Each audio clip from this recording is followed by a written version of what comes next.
Let's get peppy. I've got to work out how to slide that at the same time as pointing one of these days. It is PEP 194. That's PEP or Planet Extra podcast. I'm the host of Planet America on the ABC Australia, but this is not an official podcast of the ABCs. Repeat, not an official podcast. It will become clear why I just did that.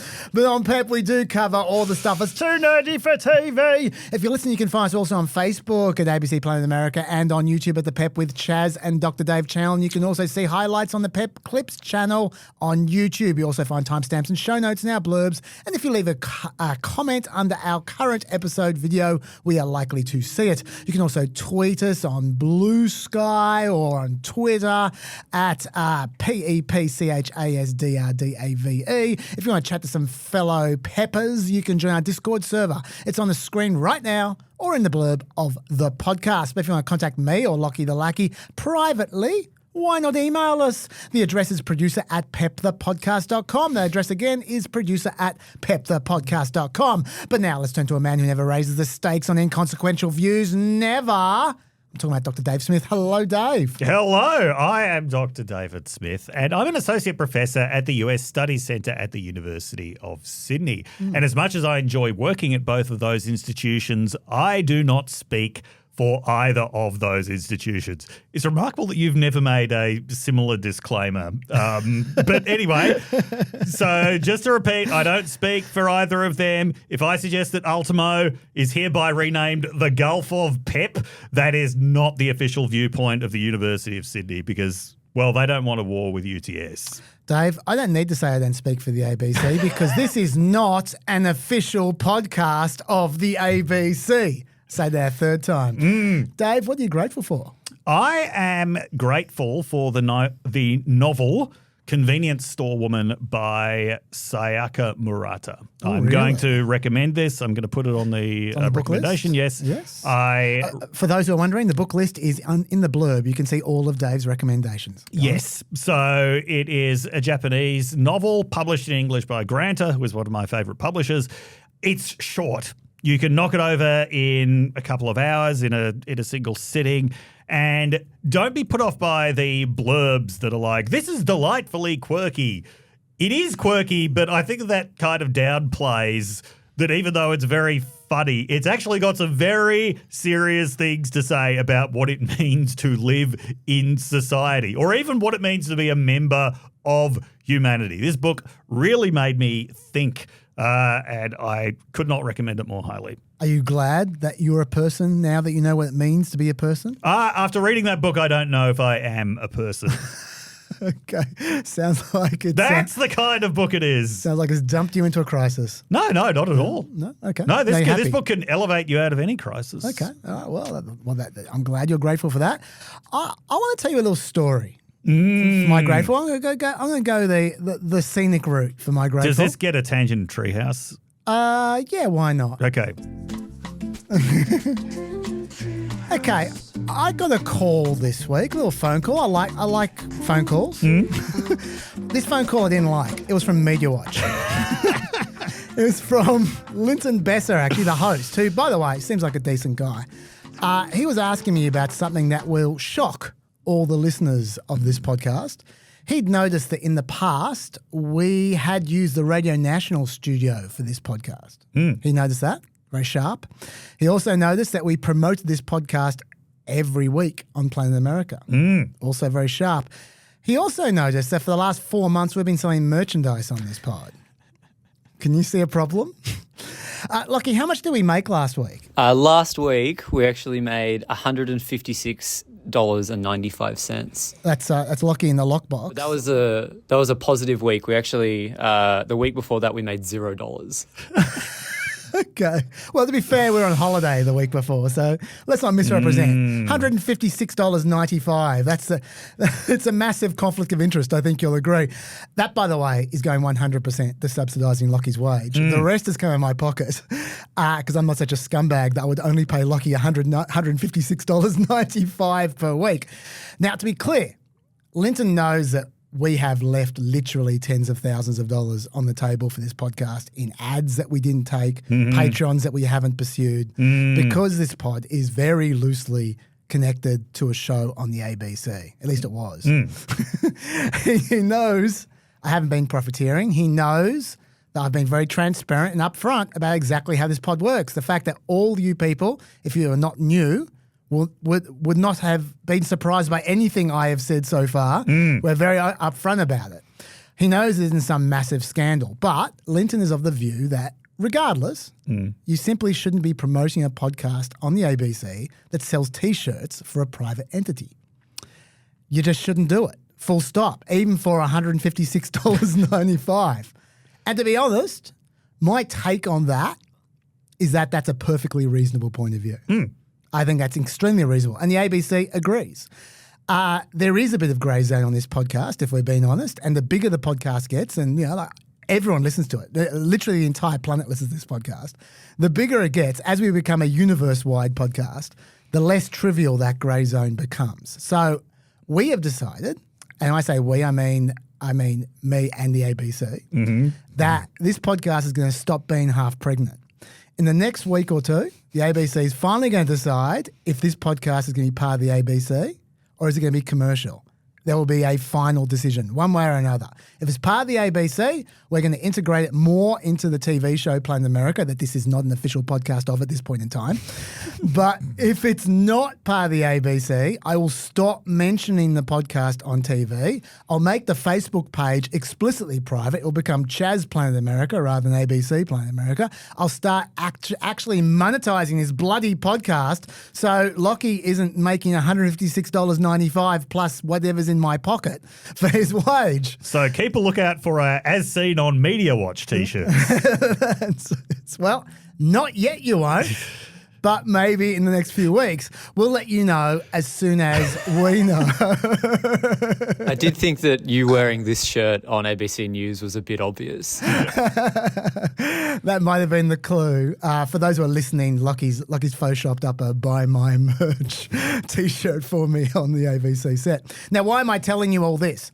There's a few reasons. Firstly, because in the meantime, we're going to keep our nose super clean. So that's why the intro changed a little bit. I'm not going to mention the pod on TV. We're temporarily closing the merch shop. That's another reason I mention it, because a lot of you, not a lot of you, I wish a lot of you, some of you have already noticed that we closed the merch shop. We're turning down, how much was it per week again? Yeah, on average, we make $356. Yeah, see, stop talking yourself up. We don't care at the average. Last week it was $156.95, wasn't it? $156.95. Yeah, okay, good. All right. So this means for those of you who've bought merch, it is now super limited edition. Yeah, can I say, by the way, just in case Media Watch are watching this, and they will, because everyone's going to watch this. Yeah. If we really wanted to commercialize this, if we wanted to profiteer, we would have announced we're going to close down the merch shop before we did. Yes. So we would have made a lot of Closing money. down sale. We would have gone the Persian carpet route. But we didn't. We snuck it through. Anyway, I've also deleted the podcast with merch tags from the Facebook page. We are being super anal. We are being very, very careful until the ABC makes up their mind which way they want us to go, and then we will go in that direction. So I just wanted you guys listening and watching to know what's going on. I don't even know if Media Watch is going to run the story, by the way. I hope they have better material than this for their first show back. But they may or may not run the story. But if they do run it, you might want to check it out, because I'm sure Dave is going to be teasing me about this for months. So why is this my grateful, though? The reason, I'm not going to pretend for a second that I enjoyed this process. I spent all week stressing out about this. And they sent questions, and I was thinking, how am I going to answer these questions? In the end, I actually gave them a no comment, because there were a few things that seemed a little bit fishy about the information I had been given. And when you don't have all the information, that's a good time to shut the fuck up. I say after I just spoke for 5 minutes about this story. But anyway, I don't know what's going to happen. But regardless, the reason I'm grateful is because I like that Media Watch is turning the microscope onto this kind of thing. I think they should be setting high standards.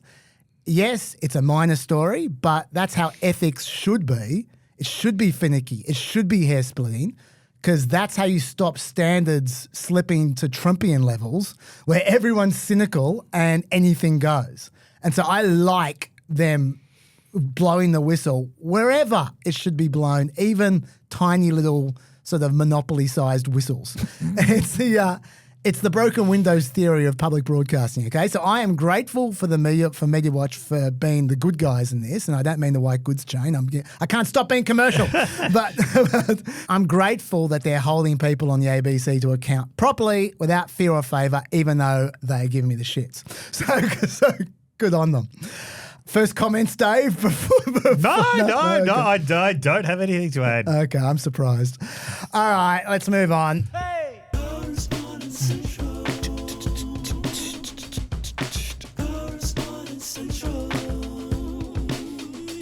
Hey! The results from our PEP question last week. You guys liked PEP. So that's good news, because otherwise we really wasted our time there. So thank God for that. Lots of people asked why I didn't call it PEPE. That's Planet Extra Podcast Extra.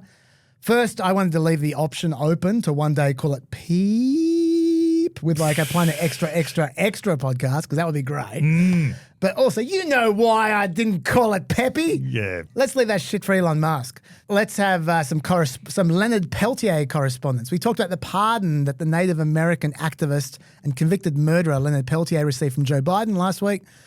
Tim says he already knew all about the Peltier case. Dave, do you know how Tim knew about it already? No. He knew about it from Rage Against the Machine. Oh, of course. We're just showing now for the viewers, overlay from their film clip for freedom. I would play the music. There, let's turn the music down, Lockie. That's it. Yeah. I don't want a copyright claim on YouTube. But as you can see, if you're watching, you can see they just tell the story of Leonard Peltier. I'm guessing their story is a little bit different to the story I told last week. Probably a little bit more to the left. But thanks, Tim. I didn't know about that. That's also, incidentally, how Tim knows how much bulls like parading. Also got some Panama hat correspondence from Neil, from Lucy, from everyone. A lot of people said this. Panama hats. Yeah? They don't come from Panama. Ah, what a surprise. They come from Ecuador. There you go. Nice trivia note there. Trivia Chris, I don't know if you're still with us. I haven't heard from you for a while. But our PEP-friendly trivia host, Chris, I hope you're paying attention to that, because that is a doozy. El Salvador correspondence, Dave. Last week, I said that El Salvador has a lower crime rate than America. What? Yeah. When did you say that? I said that when we were talking about... Oh, I said to you. Okay, all right. Dave probably would have corrected me. I think I would have corrected you. Well, the reason I said that is because the official homicide rate in El Salvador in 2023 was 2.4 people per 100,000. The official homicide rate in America was 5.7 per 100,000. So that's why I said it. Okay. But do you want to say anything before I but didn't you say crime rate? Yeah, I said crime rate. I know. I meant homicide rate. But yeah. Okay. Yeah. Finish your sentence. I was going to say, like, I am sure the overall crime rate in El Salvador is higher than the overall crime rate in the US. Okay, well, Kevin writes... Even with President Cool or whatever he calls himself. Kevin writes, murder rates per 100,000 people in El Salvador in 2021 was 18.17. USA was 6.81. He said, I think it would be a mistake to include property crime in any comparison for, I think, obvious reasons. I agree with that. Now, his numbers were not the latest numbers. He thought they were. They were not. I just told you the 2023 numbers. His numbers are the 2021 numbers. And things changed before 2023. But the reason I'm reading this out is because his point is still worth noting. Because it turns out, when I was looking to see if he was right, the official homicide stats from El Salvador have been a bit duped. Really? They aren't counting. Because did they put them on the blockchain? No, they didn't. So they're not counting in their homicide rate the discovery of clandestine or unmarked graves. Jesus. The fact that there are any unmarked graves probably isn't a great sign for your crime rates. And since the start of 2021, at least 171 unmarked graves have been discovered in El Salvador. Also, they don't count the figures for people killed in clashes with the police or military. Now, to be fair, those figures aren't counted in America either. In America, they're called willful or justified homicides, and they don't go into the homicide rate. But if you add those homicides to America's numbers, the numbers rise by 6% of America's homicide rate. Right. If you add them to El Salvador's numbers, you get 20% more in 2023 because they have a lot more of these shootings. And then you have to add in the unmarked graves. Yeah. Now, they may still have lower homicide numbers in America anyway when you crunch all the numbers, but it's a lot closer than when you compare their official numbers. So okay. I just found that interesting. I was looking into that, so that's why I brought that up. Yes. Community Notes correspondence from Kent. Want to provide a counter opinion on Community Notes as an alternative to fact checking, as Chaz was extolling its virtues so hard. You were. I was. I'm in the notes community, he says, and under the surface of the approved notes, there's just as much division and messing around with facts as ever. It's not calm seas by any measure, and it feels just as partisan and messed up as regular Twitter. From my experience, I think they're much worse than what we had before, which was also terrible. Just my 2 cents. Well, I'm just talking about the results look good to me, but I'll take your word for it, Kent. You've seen things I haven't seen, and it sounds like you're shuddering. So you can take your 2 cents, Kent, and you can buy 1/400th of a blue tick. Thank you for that. But the big correspondence topic, Dave, which you're going to want to weigh in on, is Elon. If I was going to summarize the reaction to last week, Dave, it would be Dave 1, Chaz 0. Most peppers are very much with you. I'll give you a few examples. Aussie Titan. Musk has never denied being a Nazi. He's never denounced Nazism. He's allowed neo-Nazi accounts to flourish on X. He was the first follower of a pro-apartheid X account. Like Trump, Musk is lauded for being a person who speaks his mind, yet always needs to be defended as not really meaning what they just said. Excellent point. Brendos says, I don't think the salute was necessarily intentional. However, his behavior after, to not say sorry, explain that it was an accident, say that he detests Nazis, makes the intentionality of it a moot point. Absolutely. He might have done it accidentally, liked the reaction from the alt-right, and sensed he'd get away with it even without apologising, which I thought was an interesting point of view. That's kind of an in-betweeners, really. I hate to say it, but the lack of apology I am finding disturbing, or at least even a denial. Or explanation. Yeah, just nothing. Yeah. This is why I found it appalling that people were making the excuses for Musk that he could not be bothered making for himself. In fact, sorry, can you go ahead? Yes. Instead, you get the laugh cry emoji after the ADL, it says we've got to extend grace to him. Yeah, and don't forget the dad jokes about Nazis. Yes. He tweeted out, don't say Hess to Nazi accusations. Some people will Goebbels anything down. Stop goring your enemies. His pronouns would have been he, Himmler. Bet you did not see that coming. The depressing thing is that, it would have taken 8 of his staff to write those. Yeah. I should say that tweet just there finally got the ADL. Yes. Got their back up. But how ridiculous do they look scolding him about the puns after they've just said that the salutes were okay? But then, of course, there was his appearance via video link at the AfD convention or whatever it was in Germany. Yeah. Just in case anyone was in any doubt about where he stands on the entire issue. Well, if we got the clip. We got it. Go for it, Lockie. I think there's frankly too much of a focus on past guilt, and we need to move beyond that. Children should not be guilty of the sins of their parents, or even let alone their parents, their great grandparents, maybe even. And we should be optimistic and excited about a future for Germany.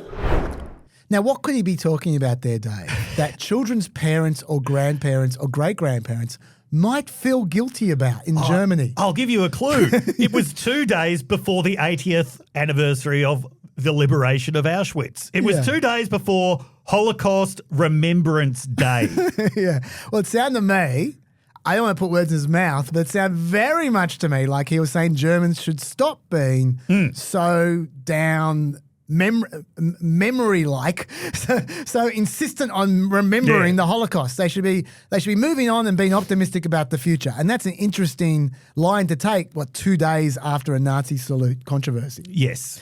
So, so I concede that is also worth processing when we're thinking about what Elon Musk is doing. Also, Rapid Jazz sent me a great piece of evidence. I have to say this is one of the better pieces of evidences. Rapid Jazz said, the idea that Musk's salute wasn't intentional is really damaged by his own shareholder meeting from 2023. Let's play it.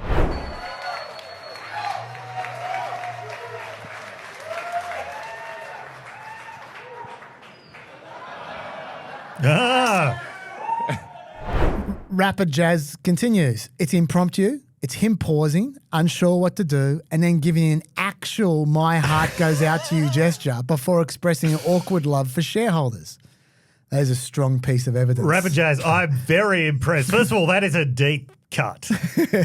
Second, that is just, you couldn't get much better evidence than that. Yeah. That Musk knew what the fuck he was doing when he did a Nazi salute. Now, Rapid Jazz doesn't want to take credit for that, by the way. He said he saw someone else with that clip on Instagram. But Rapid Jazz did do me the service of actually checking that was for real and finding the original video of it. So thank you, Rapid Jazz. But even having a debate about what's going on in Musk's mind is really beside the point.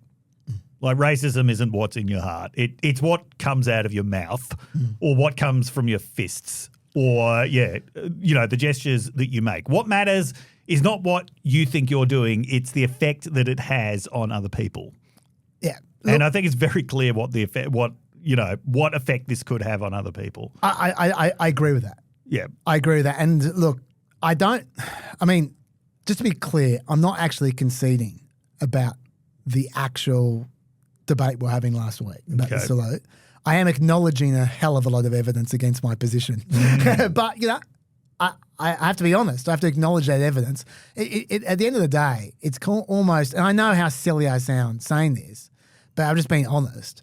It's almost like it just doesn't, the truth is my rationalizations are that it just doesn't ring true to me. And that might be a positive reflection about me, my optimism about human nature. But it's like almost like faith for me. Like it just doesn't make sense to me that he actually was sitting there going, I am going to do a Nazi salute for X reasons. But I do want to acknowledge all the evidence that way, and the point you make that in the end it may not even matter, I think is a fair point as well. Yes. Certainly the point that Brendos made about the fact that even if it was completely innocent and accidental, he implicates himself more every single day with his conduct afterwards. Absolutely. So yeah, I think that's an excellent point. Anyway, anything you want to say about any of the correspondence, Dave? No. Let's move on. Now we're going to go into executive actions today. But there was one of them is TikTok, so we're going to talk about TikTok anyway, so that's good. But there was something that had nothing to do with executive actions. It was left over from last week, which I know you wanted to talk about, which was the ceasefire. Yes. So just go for it, Dave. So the ceasefire you can see is either the last act of the Biden administration or the first act of the Trump administration. Actually, you can look at the non-enforcement of the TikTok ban in the same way. We'll get to that in a second. Yes. The ceasefire had been negotiated for a very long time. Biden's negotiating team, you had the Israeli government, you had Hamas, and Qatar was the main mediator where it was all happening. The final deal that they got was substantively not very far off from a deal that they'd come up with 8 months previously. Yep, May 27, it was rejected by Israel. Yes, but it was not very different from that. No. It is a 3-stage ceasefire. The first stage, which we're in now, involves the staggered release of Israeli hostages. Yep. You'd have to say a lot of those releases have not been done in a particularly gracious way, by a dignified way by Hamas. They've been reciprocal releases of Palestinian prisoners. About 1,000 of them. Yes, prisoners as well. And including murderers, by the way, hundreds of murderers, convicted murderers. Yeah. The other major part of what's happened is that Israeli troops have withdrawn to the corridor that bisects Gaza, allowing people to return to northern Gaza, and refugees are being let back in from Egypt. Yep, and also a surge of humanitarian assistance. Humanitarian aid. Yep. Now, just to say from the outset, this leaves a lot of future questions unanswered, including the massive, massive one of who is going to control the Gaza Strip? Yes, because right now, if you were betting, you'd still say Hamas. You would absolutely say Hamas. Yeah. The Palestinian Authority has said that they want to take it over. Every indication is that Israel won't let that happen. You have to remember, it was reported in the Times of Israel that Netanyahu had, for years, thought that it was good to have Hamas there in order to make Palestinian statehood impossible, in order to counter the Palestinian Authority. There's no way that he is going to want the Palestinian Authority in both the West Bank and Gaza, which would actually raise a realistic possibility of a Palestinian state. So it does seem likely that, albeit very weakened, Hamas is going to remain in charge there, but that hasn't actually been agreed to or formalized in any way. Yeah. Despite all of the massive questions hanging over this, I think it's a great thing that a ceasefire has been reached. And in terms of how it was reached, so a lot has been made of the cooperation that actually happened between the outgoing Biden and incoming Trump teams right at the end, which I think was very important because I think so too. It wasn't until the last minute, it wasn't until Netanyahu actually agreed that it actually looked like it was going to happen. In fact, even after that, there was still questions about whether the cabinet would agree. So why did he agree, given that Trump had been saying through his election campaign that he would give Netanyahu a free hand, which could indicate if he just held on a little bit longer? There are a few reasons. One is the pressure that he was getting from the Israeli government and the Israeli public, which was very, very heavy. That's pressure for hostage releases. Yes. One was because Israel had quite a lot of military success, not just against Hamas, but against Hezbollah and Iranian proxies. But the other factor was that Trump's envoy, Ron Witkoff, went and visited in the last 2 days. And even we don't know exactly what was said at that meeting, but indications are that Witkoff kind of surprised them by saying Trump says he wants a deal done before his inauguration. Yes. And that caught them off guard. They weren't prepared for it. And Trump had said that many times. Yeah. But they didn't realize he was actually going to send someone to say it. They didn't know whether this was real or just usual Trump stuff. Yeah, he turned up on this Saturday too, which is intentionally just shoving it in their face because that's their rest day. Yeah. So, they felt that they were taken by surprise. They felt that they had no choice. If this reporting is accurate, and I've got no reason to doubt it, then this is an example of Trump using his bullying for good instead of evil. Yeah. And it also shows his ability to push his own allies around. Biden was asked whether Trump deserves credit for it, and Biden sort of dismissed that fairly contemptuously. What I would say about this is, Trump doesn't deserve all of the credit for it, obviously. There was a long negotiation process, but I think that final push was probably pretty necessary. Yeah, I was going to say, Biden's people clearly set up the deal. Yes. And the setup is the painstaking part. Yes. But I just think it's just foolish to suggest that the impetus to get them to sign on the dotted line did not come from the Trump side of the team. And just quickly, when you're talking about them working together, I agree that is absolutely critical. And the reason for that is because I think that's one of the key things that got Israel to decide to agree, because until now, Netanyahu's been playing them off against each other. Biden says something and Netanyahu thinks, well, I don't care because I'll just wait for Trump. Yes. There's a better option coming around the corner. Absolutely, yeah. And I can just complain publicly and I know partisanship will see the Republicans support me. Yeah. And if it was the other way around, if Trump said something that the Democrats didn't, he could play off the partisanship the other way around. He could. But if they're on exactly the same page saying the same things, he's got nowhere to go. And also, critically, it gave him political cover. Right? So he actually managed to force the right of his own party into accepting this because he was saying, I've got no choice. Trump says this. So that was very important, giving him the political cover. And also the right, Israeli right, They really like Trump because Yes. he can offer carrots that the Democrats can't offer. Speaking of those carrots, Yes. it appears he might have offered them a pretty major. We don't know what Witkoff said, but within hours of taking office, Trump removed the sanctions on Israeli settlers in the West Bank. That's a good start for as far as they're concerned. That's a pretty big carrot. I mean, he probably would have done it anyway, but that might have been part of the negotiating process. I've got no doubt that they are thinking, whether it's true or not, they are thinking that Trump's going to help them entirely annex the West Bank. Yes, I think that's probably what That's what think. they're thinking.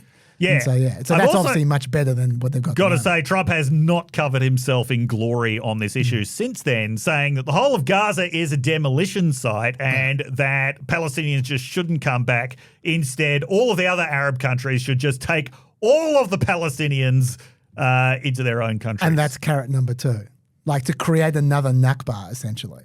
There's no way that they're going to accept Oh, that. no, of course they're not going to accept it. But I'm saying the Israeli right would have been thinking, yeah, he's going to help us because that's what they want. They desperately want to just get the Palestinians out of Gaza and just to turn into a seaside resort. In terms of why they're not going to accept that, so that by some estimates, out of Jordan's population of about 12 million, there are about 3 million Palestinians. They're a very big part of the population. There are a lot of them, particularly in Amman. This nearly led to a coup in the 1970s. So they're not eager to repeat that. Yeah, I don't just mean Jordan and Egypt. Yeah. I mean, they're not going to accept it because it will destabilize their countries. Yes. But I'm just saying the Palestinians themselves, they're still fighting for the right to return from where they were booted out in 1948, as if they were going to want to get booted out of somewhere else. Yes. It's not going to happen. Another important bit of background here is the negotiations that were going on for years, brokered by the US, for a normalization of Saudi-Israeli relations. Yes.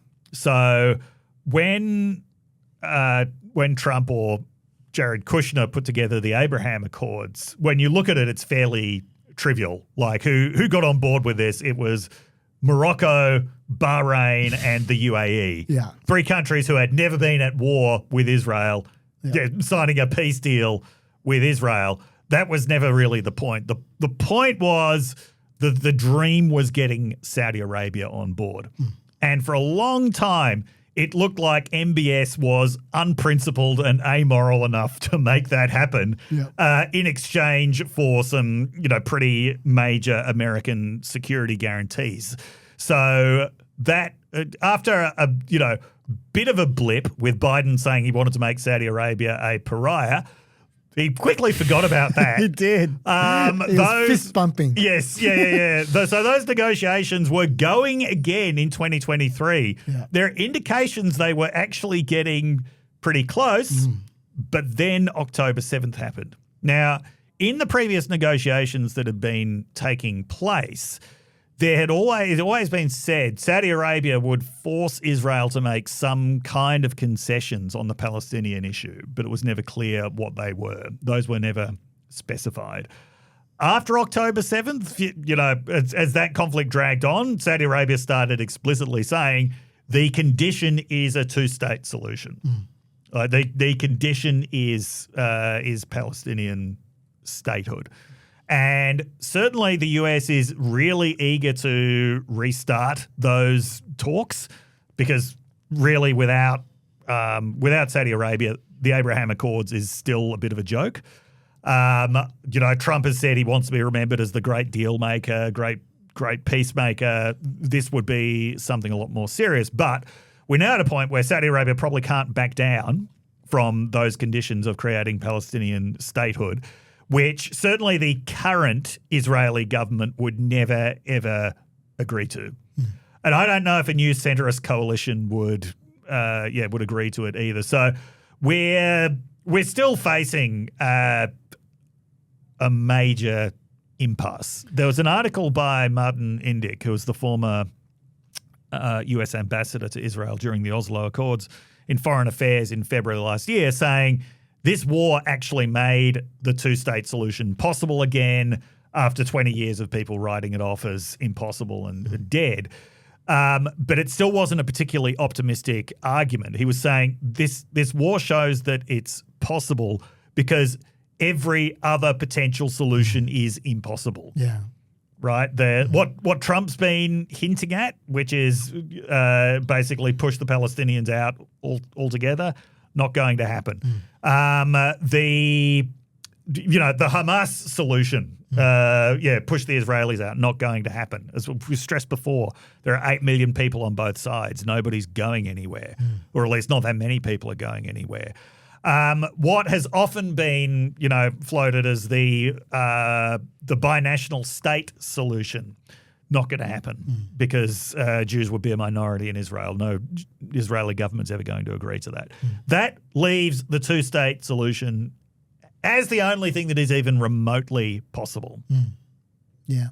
I'll just add just something to what you were saying before. I sort of let you run on about what might have pushed them over the edge to agree to the deal. And then I'm going to ask you whether you think a second phase is even going to happen. So just you think about that while I just... Okay, I mean, because you touched on this, but I just want to flesh out a little bit more.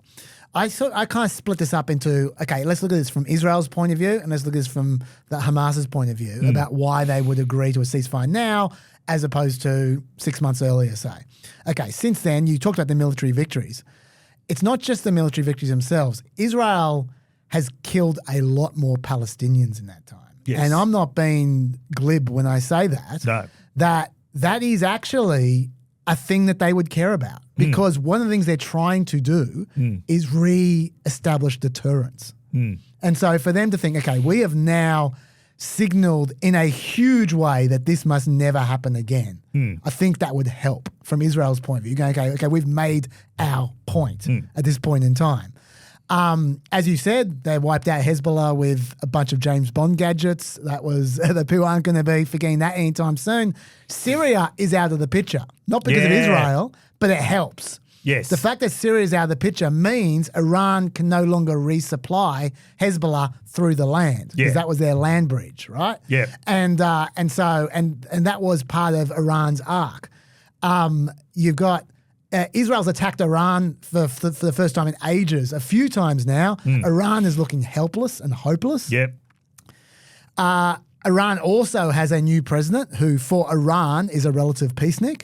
So Hamas knows Iran ain't coming to the rescue anymore. They're out of the picture as well. So Hamas is now isolated. Yes. And Israel knows that. Israel's also killed Hamas's military leader since then, Yahya Sinwar. So all of that is going to make Israel feel more secure. They're going to think to themselves, okay, we didn't do all this for nothing. Back in May last year or April last year, they would have thought, we've taken the condemnation of the international community, we've done all this shit, and we've got nothing for it at all. Whereas now, there's things they can point to and go, okay, well, we got that, we got that, we got that. So that is a reason why they might consider backing down, right? And that's probably enough. So from Israel's point of view, that's enough, right? From Hamas's point of view, they know they've got no help coming anymore. There's no point waiting for Iran. Like their original plot was to create a two-front war or a three-front war against Israel. But they know Hezbollah's done. So there's no second front.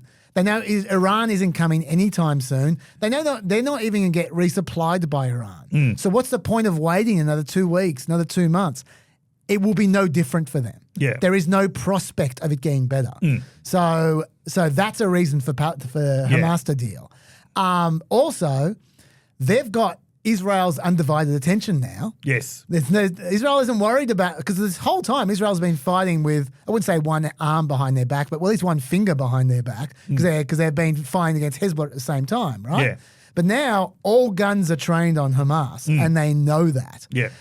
So at this point in time, from Hamas's point of view, they might as well cut their losses and survive because from their perspective, that's a victory. Yeah. Surviving 18 months of Israel's full fire is a victory for us. And that's why they've been doing laps of honor in the streets after this ceasefire. They've survived and they derailed the Saudi Israel normalization talks. So that's why from both sides there's a reason to do a deal now. Yep. Okay. So tell me, answer my question. Yeah. Unless you had something else to say. Is there a second stage coming or not, do you think? I don't know. I mean, the thing that's really tough for me, I mean, obviously we don't know, but the thing that makes it tough to see how it could happen is that the Israeli right is just determined for it not to happen. Like they only signed on to the first stage because they were basically guaranteed the second stage wouldn't happen. Yeah. So, I mean, they could lose. They could lose an election. Yeah. Yeah. Yeah. The Totally. government could fall apart. That is. Just to be clear, if the Israeli right does not support Netanyahu, the government does fall apart. The government does fall apart. So that's why we keep on talking about that. Yes. Yeah. They could lose. A centrist coalition could come to power. So that's how it could happen. Yeah. Yeah. Okay. Anything else on that topic? No. All right. The other leftover, our first executive action we're going to talk about is TikTok. Dave. Yes. Okay. So, as you would be aware, Congress passed legislation in the middle of last year that said that ByteDance, which is the parent company of TikTok, had a certain number of days, was it 75 days? Don't remember. To find a foreign buyer, or else they would be banned from the United States. Yes. And that the time was calculated so it'd be right when the presidency was changing over. Just to be clear, sorry, when you say banned from the United States, they could operate in the United States. What couldn't happen is the app stores weren't allowed to to have their app anymore after that. So people couldn't renew it. Whenever it was updated, it would gradually become obsolete. Yes. Yes. Now, towards the end of the Biden administration, it became increasingly clear that there was going to be a lot of confusion around this. Yes. Okay, so let's actually go right back to the beginning of this story, which is 2020, when the TikTok ban was first proposed by an enraged President Trump. You may remember because a bunch of K-pop fans had pulled a particularly cruel prank of inundating the tickets for Trump's first post-COVID rally. Oklahoma, was Tulsa, on June 6th, making the Trump team think that they had sold 800,000 tickets when actually they'd sold 6,000. Yes. So a big disappointment for everyone. Then Trump started proposing that TikTok should be banned. I forgot that. Now, so this idea was kicked around for a long time, got a lot of bipartisan momentum because being tough on China is the most bipartisan issue there is in the United States. We talked before last year about why we thought it was a bad idea. All of the concerns about the privacy of Americans' data. Yes, ByteDance poses a threat to that, but no more than every American company that openly sells Americans' data in the marketplace. Yes. So I didn't see that as a good justification. And actually, before you go on, can I just read an AOC Instagram transcript about this exact topic? It was some good stuff. She said, last year, when they brought this ban up for a vote, because she was against the ban, when they brought this ban for a vote, they said it's a national security issue. I said, okay, that's serious. Let's see the case. Let's see the intelligence. I can tell you that what was presented to all the members voting on this thing was not very compelling. There was no real information that was given. That was a smoking gun. That was anything specific. That was very convincing. In fact, very high-ranking members on the House Foreign Affairs Committee came to me after the briefing and they were shocked at the lack of substantive information in the briefing. They were genuinely expecting there to be some real or compelling intelligence shared that would substantiate the argument, and there just wasn't. Exactly. Yeah. And one of the things that pissed me off about it, and I think I said this at the time, was that this could happen because TikTok is not the social media platform of the media and political class, right? Someone else's social media platform, it's fine to scream about the need to ban it. If you threatened to ban Twitter, the mass crying that you would have had from journalists and politicians, even though Twitter poses exactly the same problems, you would have been able to hear it from Sydney. But because of the fact that this was not their social media platform, not something they really understood, but it's not mine either. I don't have TikTok. I actively avoid trying to see it. But nonetheless, I know that it's something that people like. So imagine my surprise when Trump starts saying very similar things. Yes. He says the kids seem to like it. Yeah. They do. Well, And should we get to the real reason why he's supporting TikTok? because ByteDance, Let's play it. yeah. So I'm going to have to start thinking about TikTok. I think we're going to have to start thinking. Because, we did go on TikTok, and we had a great response with billions of views, billions and billions of views. They brought me a chart, and it was a record, and it was so beautiful to see. And as I looked at it, I said, maybe we got to keep this sucker around a little while. Who wants to? That's why. Yeah. I gotta say, me and Trump, we have our differences sometimes, but I like a man that likes a graph. He definitely likes a graph. And also, the ByteDance executive cozy up to him pretty Big time. pretty significantly. Serious sucking up. So anyway, but for whatever reasons, I think that Trump's change of heart on this was correct. However, that came too late. Congress was still pretty committed to this legislation. Congress passed it. It stood up to a Supreme Court challenge, and so it's the law now that ByteDance has to find a buyer. But on the last day of his administration, Biden said his administration wasn't going to enforce this. Yes. They were going to leave it to Trump. Yeah. He absolutely would have known that Trump was not going to enforce it. So at the same time, you have Chuck Schumer, who I believe voted for the legislation to ban TikTok, saying, oh no, ByteDance needs more time. Yes. It tried to introduce legislation to give ByteDance more time. That was shot down by Tom Cotton. Okay, so now what's happening is... But hang on. The legislation offers them more time, but no one took advantage of it. Like, just quickly, the law... Are you about to say this or? No. Okay. The law says that you can stay its enforcement for 90 days while ByteDance negotiates a sale.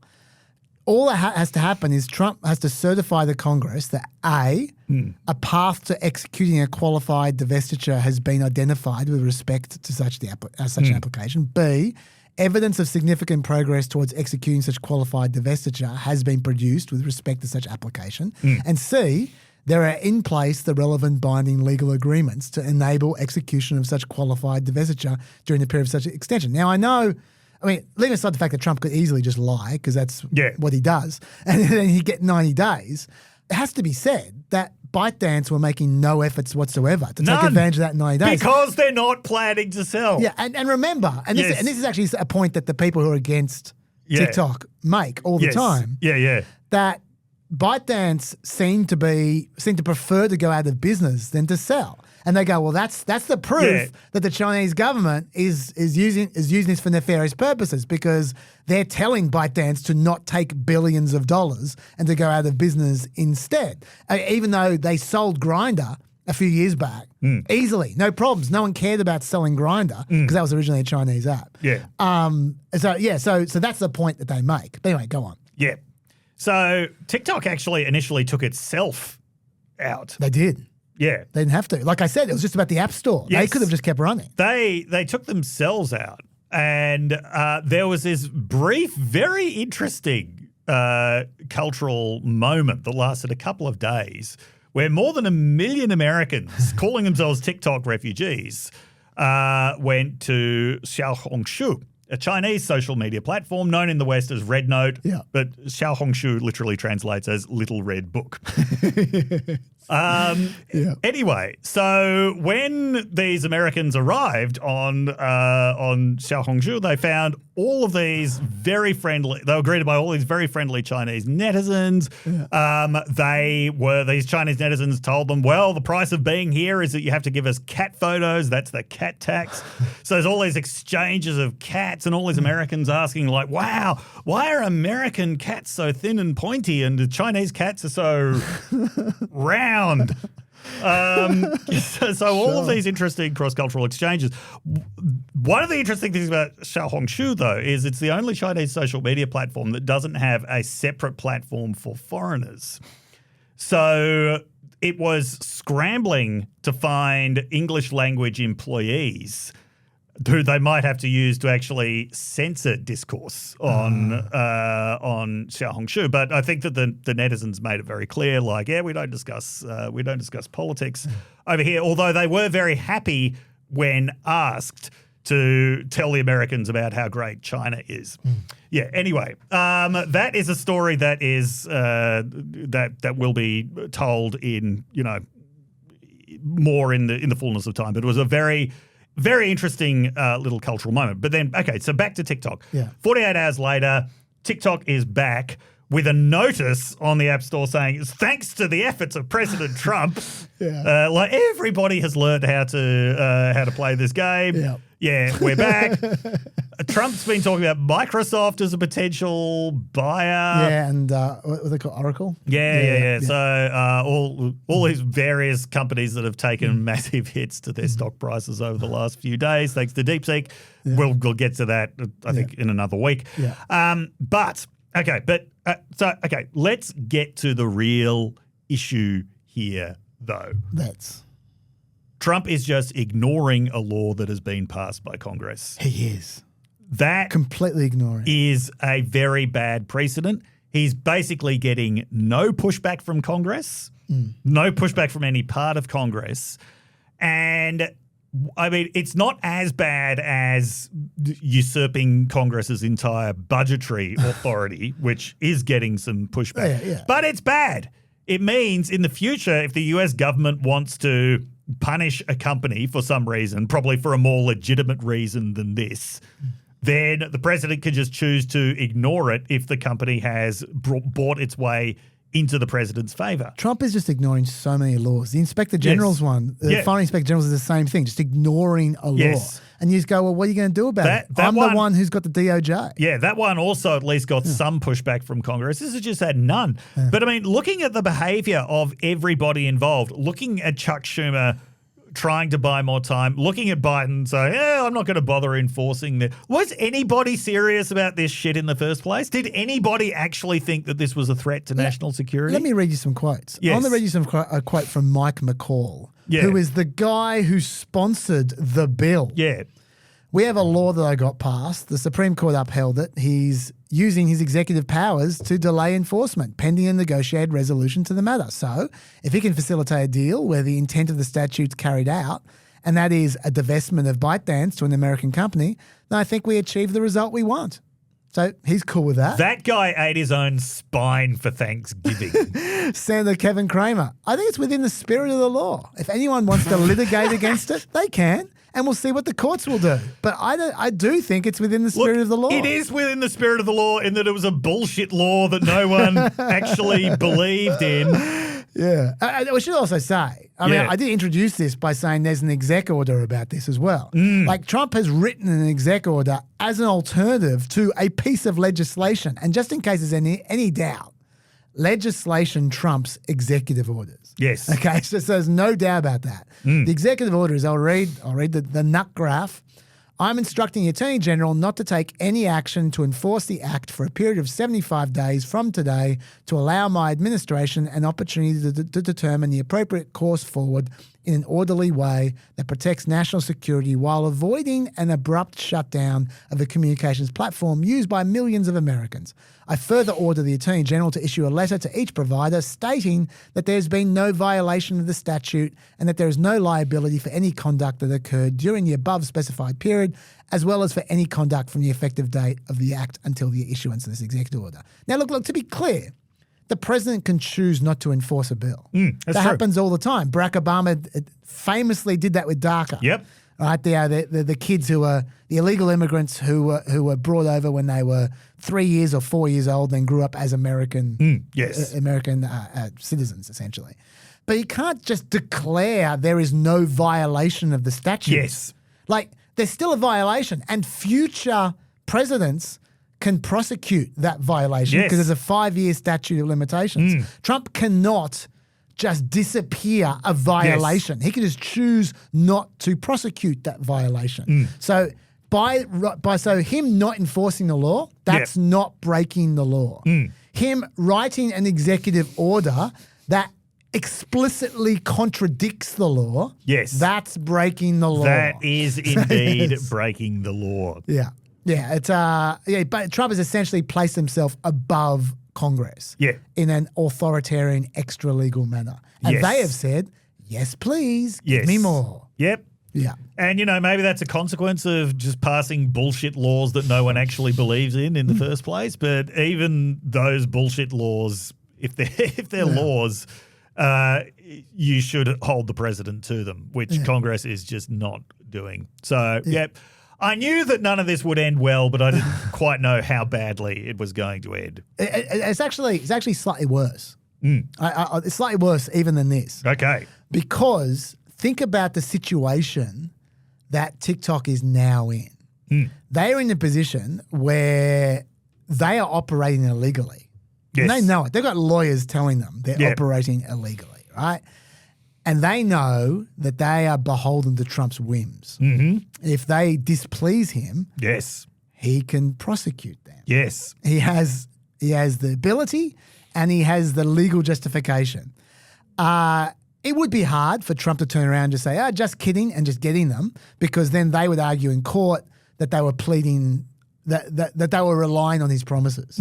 And so the court would probably take some pity on them. But still, the fact is they are 100% a hostage of Trump's. He can choose literally whatever to do with them. Like he's trying right now to organize a great deal for them. So he can give them positive things and he can give them horrible things. Yes. By the way, China seems receptive to this as well. They're going along with this. When Trump's talking about Microsoft and Oracle, China is not saying, no, we're not going to sell. They're actually being receptive. So China's part of the game as well. And this is the kind of leverage the president should not have. He owns the country's biggest social media engine now. Yes. No, not physically owns, but just he's got them by the balls. Yes. And Congress somehow has been dealt out of their own power at the same time.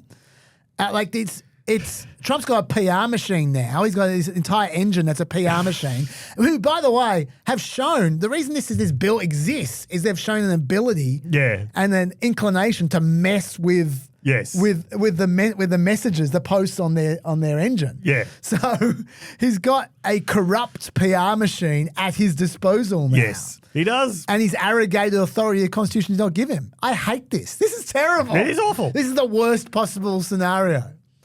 Yeah. There you go. Anyway, anything else on that? We've mentioned before the Simpsons episode with the DJ 3000 that's threatening to replace the morning radio hosts. You can press a button that says, "Those clowns in Congress have done it again." Looks like those clowns in Congress did it again. What a bunch of clowns. How does he keep up with the news like that? We need that button. We do. Wow, we got a different button. That's our button. I got two really quick stats nuggets today. I might just do them back to back, just for the hell of it. Okay, First of all, I've got a graph, a stats graph. Drug overdoses. We've talked about this before, about how they went down at the end of last year. They did? They're still going down. Drug overdoses. Have a look at this graph. For those who can't see this graph because they're listening, I'm showing you a graph where drug overdoses have basically halved in terms of their their rate, like the monthly drug overdoses from mid 2023 to mid 2024 in 12 months. They've dropped down to going at an annual rate of about 45,000 now for at the rate they're going. Yeah, and they're still it's like a mountain. It's still going down.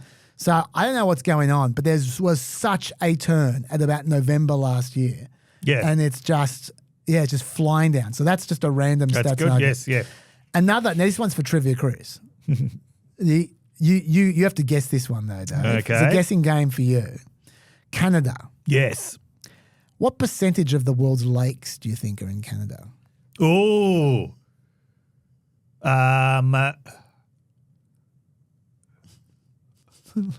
Lockie, don't give him clues. I told Lockie last week when I heard this. I'm going to guess 60% of the world's lakes. Lockie! I know. Is that really? You really guessed that? Yeah, I guessed that. It's 60%. Ah! That's the answer. It's got like the lakes are huge.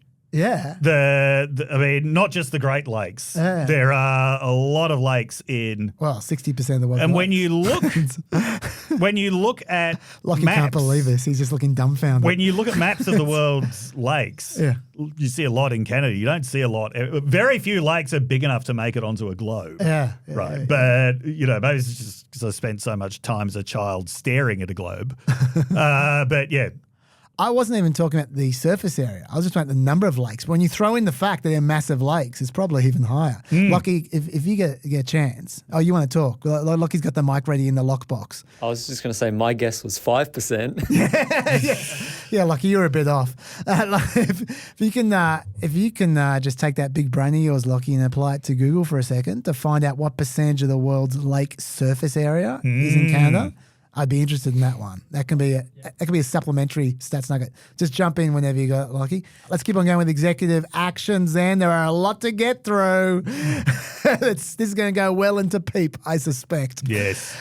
Okay, so let's start with, let's just say generally, for those who don't know, for those who are 6 years old or younger, this day one frenzy of executive action is new. Executive orders, they used to go through a quality control process of, I know. Who would have Imagine thought? that. Through the Office of Management and Budget and the Department of Justice, they'd check them and everything. That took a while. But so Bush and Obama had 0 first day executive actions. Trump had 1. Trump 1 had 1. Yeah. Biden had 9. Trump 2 just got a bunch of randos to write his executive orders. For anyone who's read them, you'd notice there were typos in them. Yes. There were literally typos in executive orders. Random capitalization. Yes. Yeah. He had 26 if you count very strictly, 28 if you count less strictly. If you count parts to it, because some of them had like 78 different parts, hundreds of them. But there's also 12 memoranda. Anyway, there's a lot of them. I'm going to go through. Between this and PEEP, I'm going to go through every single one of the first week. Executive actions and memoranda, unless PEEP ends up being like 12 hours, in which case I'll save them for next PEEP.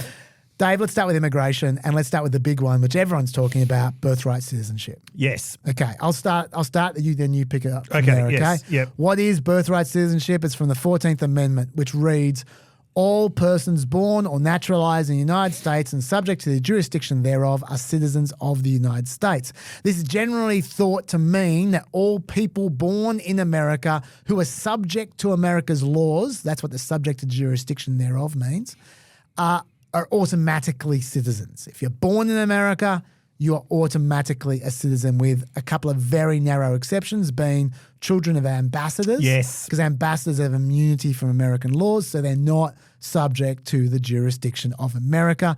And let's say invading armies. If someone storms the beaches and they just drop a kid, they bring a pregnant woman with them, and when they invade the country and they just drop a kid right then and there, that kid is not going to be an American citizen because they are taking over the country. So they are not subject to the jurisdiction of that country.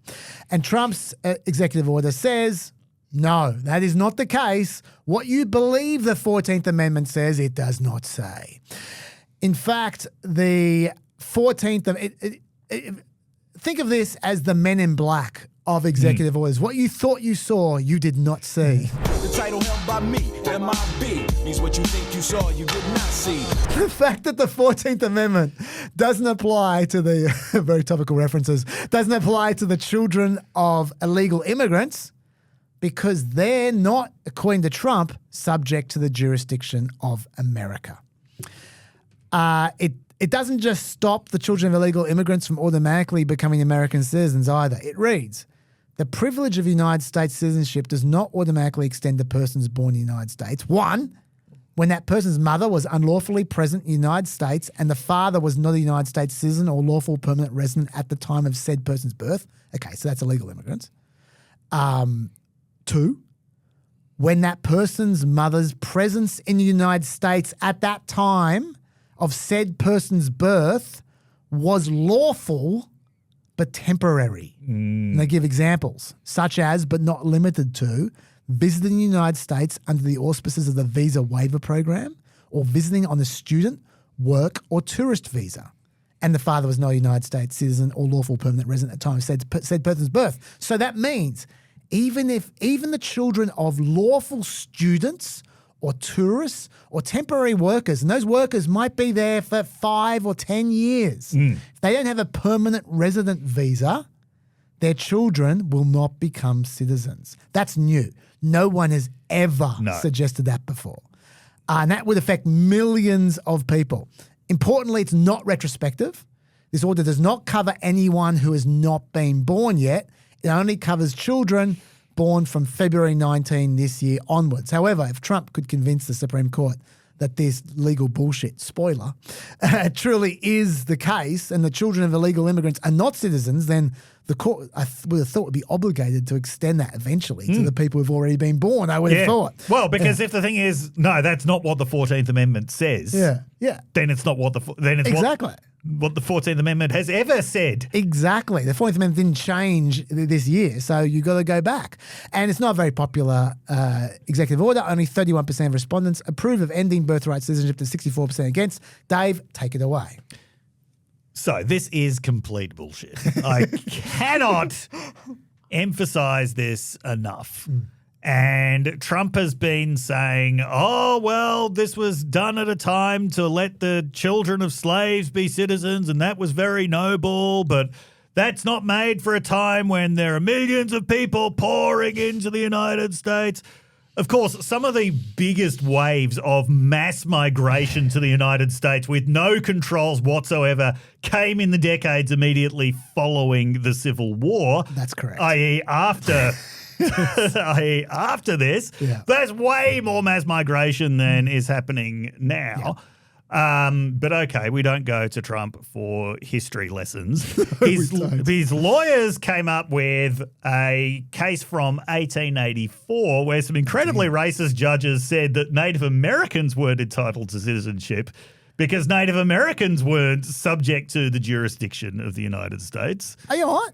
I'll let you finish, but I'm going to defend those judges. You're going to defend those I'm not judges? going to defend the lawyering from the Trump people. No. But I'm going to defend that. I mean, look, those judges were almost certainly very racist. Yes, yeah. They were 1884 judges. Yeah. But having said that, I don't think that case was necessarily a racist case. I'll tell you why later on, but you keep going. Okay. Yeah. But there's a far more relevant case from 1898. Yes. Involving an actual child of immigrants. Yes. In other words, the kinds of people to whom this would apply. Yes.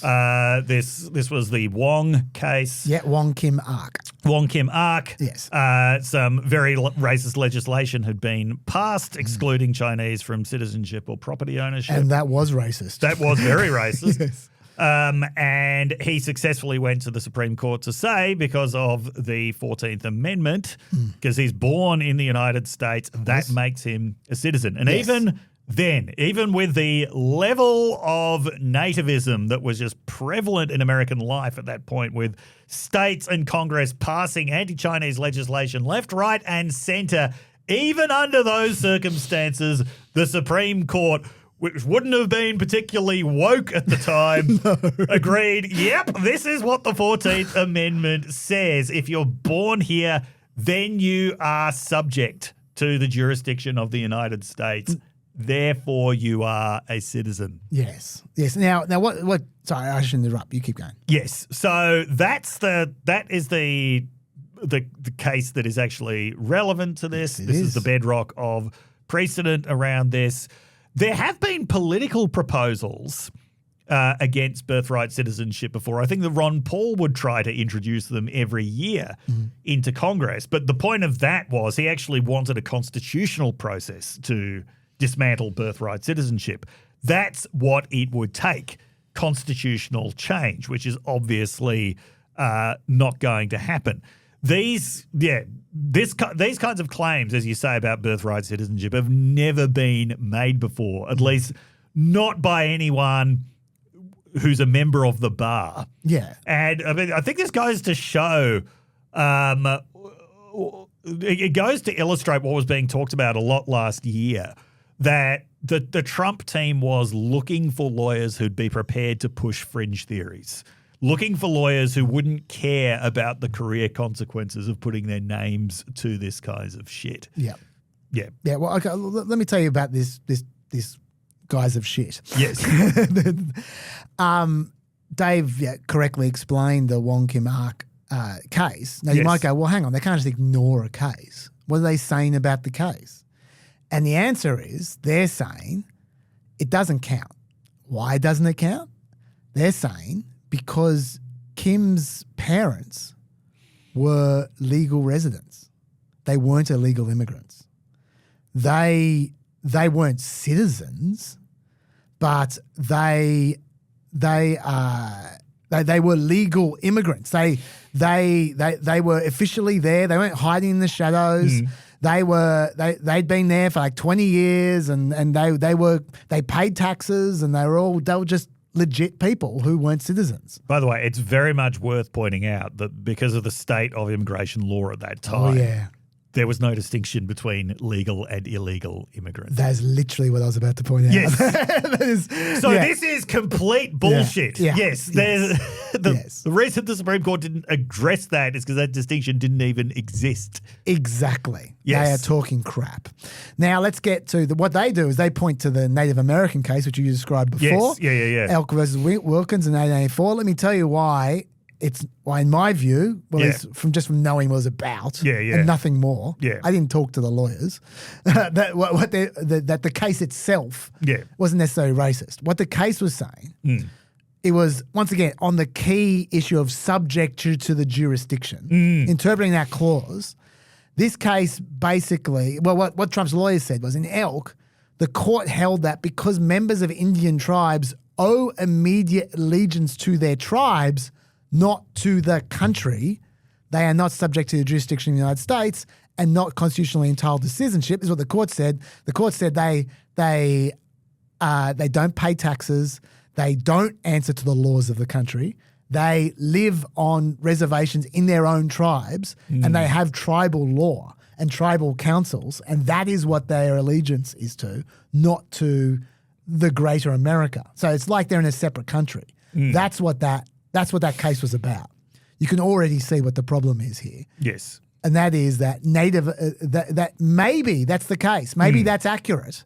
That back then, Native Americans were not part of America. I don't know the ins and outs of Native American law in 1884. I do know that in 1924, Native Americans were officially legally incorporated as citizens of America. Yep. Okay, so maybe 40 years earlier, they weren't legally part of America. Maybe that's right. That has nothing to do with illegal immigrants. No. Because absolutely nothing. Because illegal immigrants today, they do pay taxes. They don't live outside the community in a reservation. They live in the community. And they are definitely subject to the law. Yeah. Trump has been talking about nothing else. Exactly. For the last year. Trump will tell you that they can, and he would say should, be thrown in jail. So they're obviously subject to the law by definition. So these Native American arguments from 1884, whether they're racist or not, or accurate or not, it doesn't matter. It doesn't apply to illegal immigrants. Then there is a whole different area of the law, which we haven't talked about yet, which was if you're saying that the 14th Amendment means something different, won't we ask the people who wrote the 14th Amendment? Won't we look at this as the classic originalist kind of argument that the Supreme Court is going to use when it goes to the Supreme Court? Yes. They're going to say, well, let's look at what they meant at the time by this language. Yep. Okay. When you look at the contemporaries at the time who were arguing about the 14th Amendment, some approved it, some disapproved it. No one disagreed with what it meant, though. Yes. Their arguments were all based on these kinds of questions about who should be construed as American and who shouldn't be construed as American. And they knew, they were all agreed on what they were arguing about. That's not what Trump's saying. It wasn't about student visas. I show you of that. This was Lincoln's Attorney General, Edward Bates, in 1862, who was a key person in this debate. Because the end of the 14th Amendment was signed in 1866. Yep. I am quite clear in the opinion that children born in the United States of alien parents who have never been naturalized are native-born citizens of the United States and, of course, do not require the formality of naturalization to entitle them to the rights and privileges of such citizenship. That's very clear. That is very clear. And so if you look at the 39th Congress, some of the debates, I actually have read some of them. It's very clear what they're arguing about. All right. Yep. So there's that. A lot of conservatives online have pointed to a phrase that was said by Senator Jacob Howard, who introduced the 14th Amendment into Congress, and he defended it. He said the Citizenship Clause of the 14th Amendment will not, of course, include persons born in the United States who are foreigners, aliens, who belong to the families of ambassadors or foreign ministers. Now, they go, well, hang on, look at that. He said aliens. Aliens don't count. Aliens are illegal immigrants, right? No, he did not say that. I read out the commas on purpose. Yes. You'll note the word "and" wasn't in that sentence. Yes. Okay, the whole sentence, I'll read it again. Will not, of course, include persons born in the United States who are foreigners, aliens who belong to the families of ambassadors or foreign ministers. That's not a list of 3 groups of people. No, it's That's not. 2 descriptions of the 3rd group. He's saying the families of ambassadors or foreign ministers are foreigners and aliens. That's what he's saying. It's so clear that that's what under the jurisdiction of United States law was referring to. Yes. That's why they put that clause in. Yes. I should also say, the argument that's sometimes used is that we're going to get to pretty soon the declaration of invasion. There's an argument that Trump did not use this in court, but an argument that's used by his allies, which might get used eventually in court, is that illegal immigrants are different because they are invaders. They are invading America. They have allegiance to a different country. That's an argument that is probably going to be used in the Supreme Court. And so therefore they are not subject to America. But even if, and number one, even if they're right about that, and they're not, they're obviously not an invading army. I'll get to that. Even if they're right about that, they're illegal immigrants or invaders who aren't subject to the jurisdiction of America. How could you say that about people on student visas and work visas? Yeah. They clearly are not invaders. They clearly are subjecting themselves to the jurisdiction of the people who they apply to for a visa. Clearly. As someone who has been on a student visa in the US for more than 6 years, yes, I can confirm that I was not an invader. Yes. And then, by the way, even without the court cases, even without the Constitution, even without any of that stuff and what the words meant in 1884 or whatever, even without any of that, there's legislation on the books all over America that clearly adopts the conventional meeting. This is so wrong. The 1952 congressional statute of a bunch of new states said that a person born in Hawaii on or after April 30th, 1900 is a citizen of the United States at birth. Full stop. There you go. The same statute. A person born in Alaska on or after March 30, 1867, except a non-citizen Indian, is a citizen. They just went through every single state. Yeah. I just said they're a citizen. They're a citizen. So that's legislation. Even if everything else didn't exist, the executive order still doesn't work because legislation overrides it. So this is such bullshit. That's why the judge when it first went to court, the district court, Judge John Coffenauer, a Reagan-appointed judge, mind you, said, I've been on the bench for over 4 decades. I can't remember another case where the question presented is as clear as this one. This is a blatantly unconstitutional order. Yes. He's going to be hearing that case properly in the next few weeks, but I don't think Trump's going to win it. Yes. So, by the way, 22 states have joined this lawsuit. Yeah. All Democratic-led. So this will go to the Supreme Court, obviously, eventually. Yeah. I'm betting 8-1. We'll see. What I was going to say, it's not going to be 9-0. No. I'm betting Thomas. Yeah. Thomas is the one. Totally. I think Alito. Alito? Okay, we'll see. Because Alito's going to retire soon anyway. That's true. That is true. So that his wife can devote more time to her calling of getting into brawls with neighbours. Yeah. So... just quickly, invading army, I didn't cover this. I just said I would. This so obviously not an invading army, given that illegal immigrants are fleeing from the country that they are leaving. Yes. How can they possibly be representatives and have allegiance to a country that they're trying to run away from?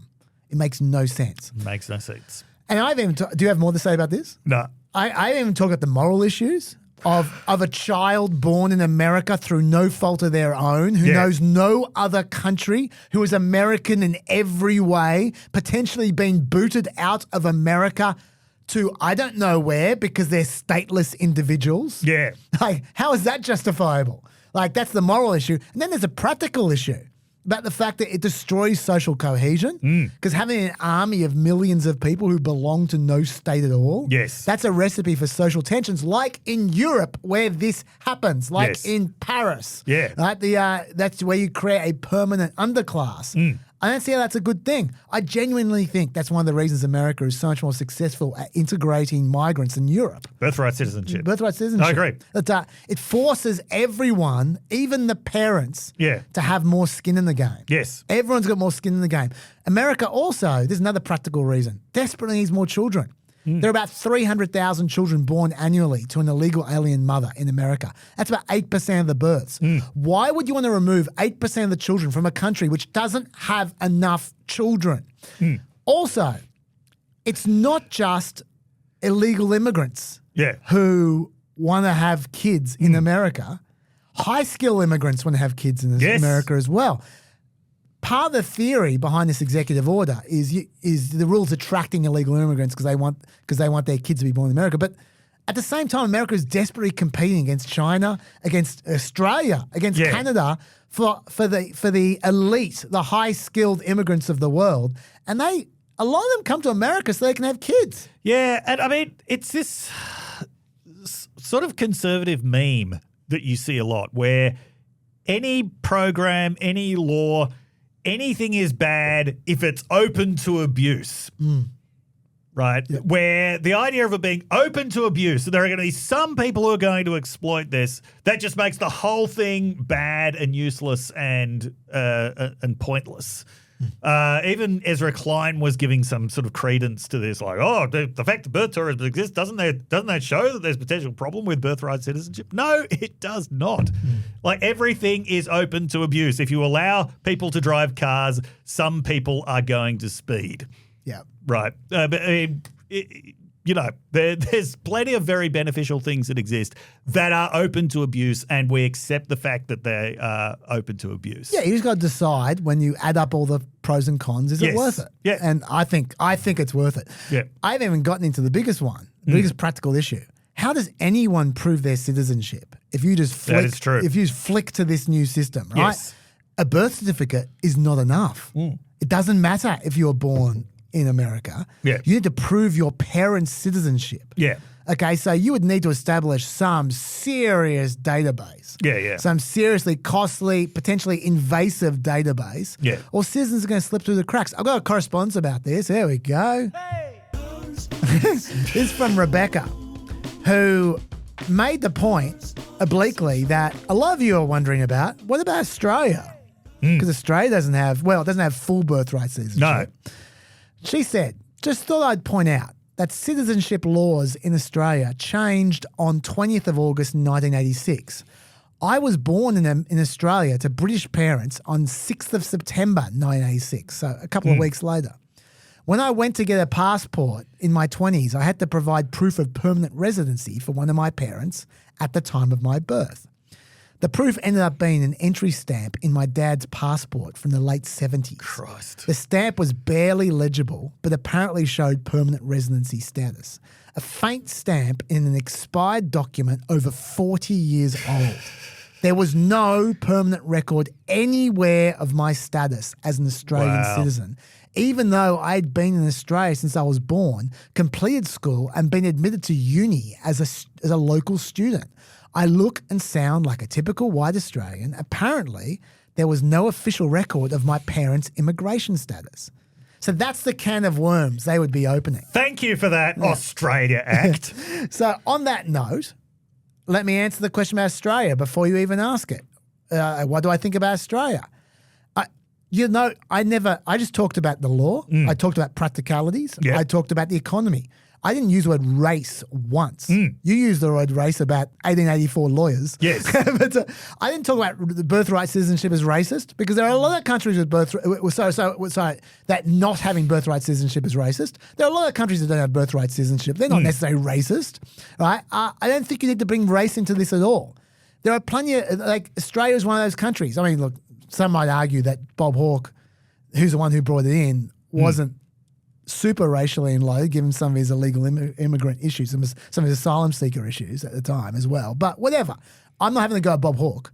What I am saying is that what Australia did, which is to move from a fully birthright citizenship regime to a partly birthright citizenship regime, was a terrible idea. I think America is right. I think this is part of what makes America special. It's a land brought together by ideas and a culture. I like that. Not brought together by blood. I love that. And I think it's part of the reason why America is one of the most successful countries in the world. And I think America should copy them. So I think Australia should copy them, and I hope it never changes. What are your thoughts? Very patriotic. Thank you. Of America. Yes. Yes. But I also think we should have full birthright citizenship in Australia. Yeah. Do you have anything to add to this topic? No. Okay, Actually, yeah, shit. Yeah, go for it. Yeah, because my parents are both English immigrants, but I was born in 1980 under the old. So there we go. So if you were 6 years younger, you would potentially not be a citizen. I would have to be hunting down my dad's entry stamp. Yes. Yeah. Exactly. Yes. Okay. Now we've still got a while to go here. We got an hour before you have to go. Okay. But there's a lot to cover. There is a lot to cover. Yes. So I mean, I have my list that I was going to go through at my leisurely rate, but I want to make sure we cover everything you want to cover. Okay. So do you want to elect the next executive action that we talk about? Or I can just keep on going. It's up to you. Yes. I've also got those numbers on Canada if you want. Yeah. What are the numbers? So by surface area, yes. Doing some math based on the Atlas of Canada's numbers, Canada has 32% of the world's lakes by surface area. Really? I sure hope so, and if I'm wrong, I know I'll be corrected. That's right. Total surface area of 891,000 kilometres squared, which is 9% of Canada's total surface area. And Dave, because I know you'd want to know, Canada's surface area fits 11,882 Warragamba dams. That's the statistic everyone wants to know. Brilliant work, Lockie. That is straight from the lockbox. Yes. Which is not a rip-off of Jamie in any way, shape or form from Rogan. Okay. All right. So yeah, would you like to nominate the next executive action, or do you want me to keep on going on immigration? Let's talk about place names. Okay, let's talk about place names. Okay. We are talking, of course, about the executive action involving the Gulf of America and Mount McKinley. Take it away, Dave. This actually raises some really interesting questions. This one. I mean, okay, we'll deal with the Mount McKinley thing first. Okay, let's do that. So part of this is because Trump has adopted McKinley as his new icon. Yes. First time around, he didn't really have a favourite president. Steve Bannon was telling everyone that Andrew Jackson. Yeah, I thought it was Jackson. That was never Trump saying that. I think he had Jackson's portrait in the he did. But he didn't put it there. And I think Trump once said that he tried to read a biography of Jackson but couldn't get past the first page. Yeah. But McKinley, he actually seems to have some affinity for because McKinley was a tariff man. Yeah. Now, I mean, every Republican president in the late 19th century was a tariff man. McKinley was also significant because of the fact that he was involved in the last major push for territorial expansion in the United States. He was the last real imperialist in the classical sense, and I think that also chimes with Trump. Sure. Now, as I said, don't take history lessons from Trump. The Republican tariff was actually the reason that Grover Cleveland managed to get back in power for a second non-consecutive term. Oh, they lost the election because of the They tariff. lost first of all, Republicans got hammered in the midterm because of the tariff, because of the way that it was putting prices up on essential goods. And then Benjamin Harris lost the election as a result. So Trump, as the second non-consecutive president, is actually following in the footsteps of someone who got back in because of the disastrous inflationary effects of the tariff. Interesting little history lesson there. But back to Alaska. McKinley never visited Alaska. Nope. Was McKinley even aware that Alaska was part of the United States? Who knows? We don't have a historical record of that. Yep. It was originally called Denali, as Lisa Murkowski has been pointing out. It was known as that for thousands of years. The Alaskans have never stopped calling it Denali. Never stopped calling it Denali, and it was not named Mount McKinley until 1917. Yes. Yes. Right. So it's not like this is a obviously, it was called Mount McKinley for a long time, but it's not like this is the original name of the mountain, and it doesn't really have any connection to McKinley at all. No, none. Yeah. But no one was going to name it Mount Johnson after the president who actually annexed Alaska and got impeached. Yeah, it was a gold prospector called William Dickey who wrote an article in the New York Sun in 1897 where he's the one who called it, first of all, Mount McKinley. And the reason for that was because, as I said, he was a gold prospector. Yes. And McKinley supported the gold standard. Absolutely. That was his other big thing. Yeah, which would make the gold prospector's gold worth more. Yes. And so he wanted to promote McKinley, and that's how he thought he would do it. Yes. So, yeah. Its connection to McKinley is extremely tenuous. Yes. But this is what Trump wants to bring back. It was the Obama administration that changed the name back to Denali. By the way. Yes. That's not the first time they tried to change it back to Denali. No. They tried Alaska tried to get it changed back, because I said Alaska never stopped calling it Denali. Yeah. They tried to get it changed back in 1975. Yes. 40 years earlier than it was. Yeah. But they were blocked. The legislature and the governor requested the change, but they were blocked in Congress by Ohio politicians. Of course. McKinley's from Ohio. Of course. Yeah, that's right. Yeah, if you want to look at the origins of just about any problem in the United States, look to the state directly south of Michigan. Yeah. Anyway, so, and by the way, the name Denali actually has like a lot of cultural salience in the United States. There's even an SUV called the Denali. Oh, I didn't know that. So it's not like it's some obscure name that nobody knows. Now, nonetheless, Trump has issued this executive order changing it back. Can he do this? Yes, he can. Is the answer? Is the answer to that? It's in America. Yes. Yeah. It is absolutely okay. So that's bullshit, but it's it is well within his power to do that. Can you tell me the history of the Gulf of America? Before I do that, Yes. I actually want to read you a quote from please the do. transcendentalist philosopher Ralph Waldo Emerson. Oh, okay. Says there is a natural prepossession and sentiment in favour of age, of ancestors, of barbarous and aboriginal uses, which is a homage to the element of necessity and divinity which is in them. The respect for the old names of places, of mountains and streams is universal. The Indian and barbarous name can never be supplanted without loss. I think there's something to that. And I'm not saying that names can't be changed, like names can be changed. Often names should be changed. There was a football ground in Toowoomba that had a grandstand that had the N-word in it. Yeah. Right? That got changed. Yep. That should have been changed. Often names do need to be changed. Just ask anyone who was around in Germany at the end of 1945. Often when decolonization happens, often, names of all kinds of places change. There has been, a move in Australia, move in the United States towards reinstating Indigenous names of places. I think that Emerson has to be taken seriously about the kinds of connections that original names, to the extent that there are original names, that they actually create. And in Seamus Heaney's poem, An Open Letter, which was protesting about being referred to as a British writer when he considered himself Irish and had an Irish passport, he has this great line, "Names are not for negotiation. Right names are the first foundation for telling truth."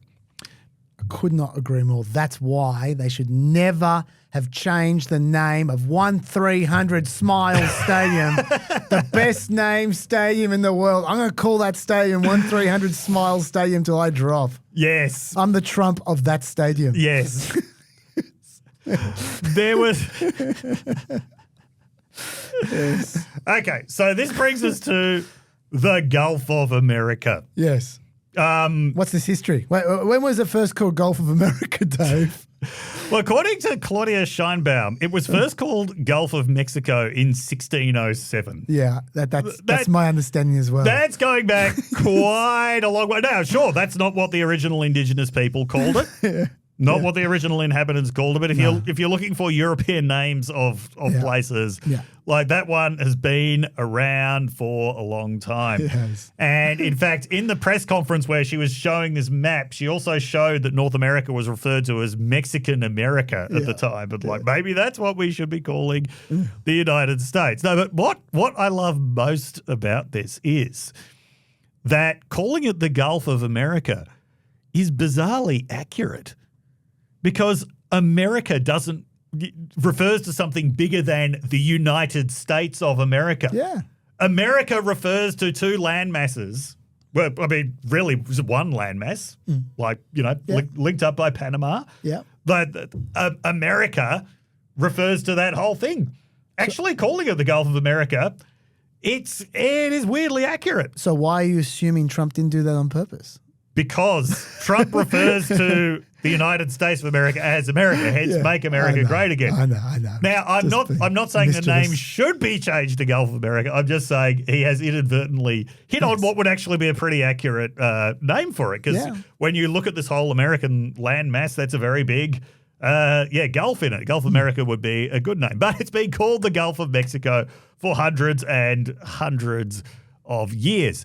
If you're wondering why America's called America, it's because of the explorer, well, in my understanding, because of the explorer Amerigo Vespucci. Yes, that's my understanding as well. So it wasn't even named after his surname. No.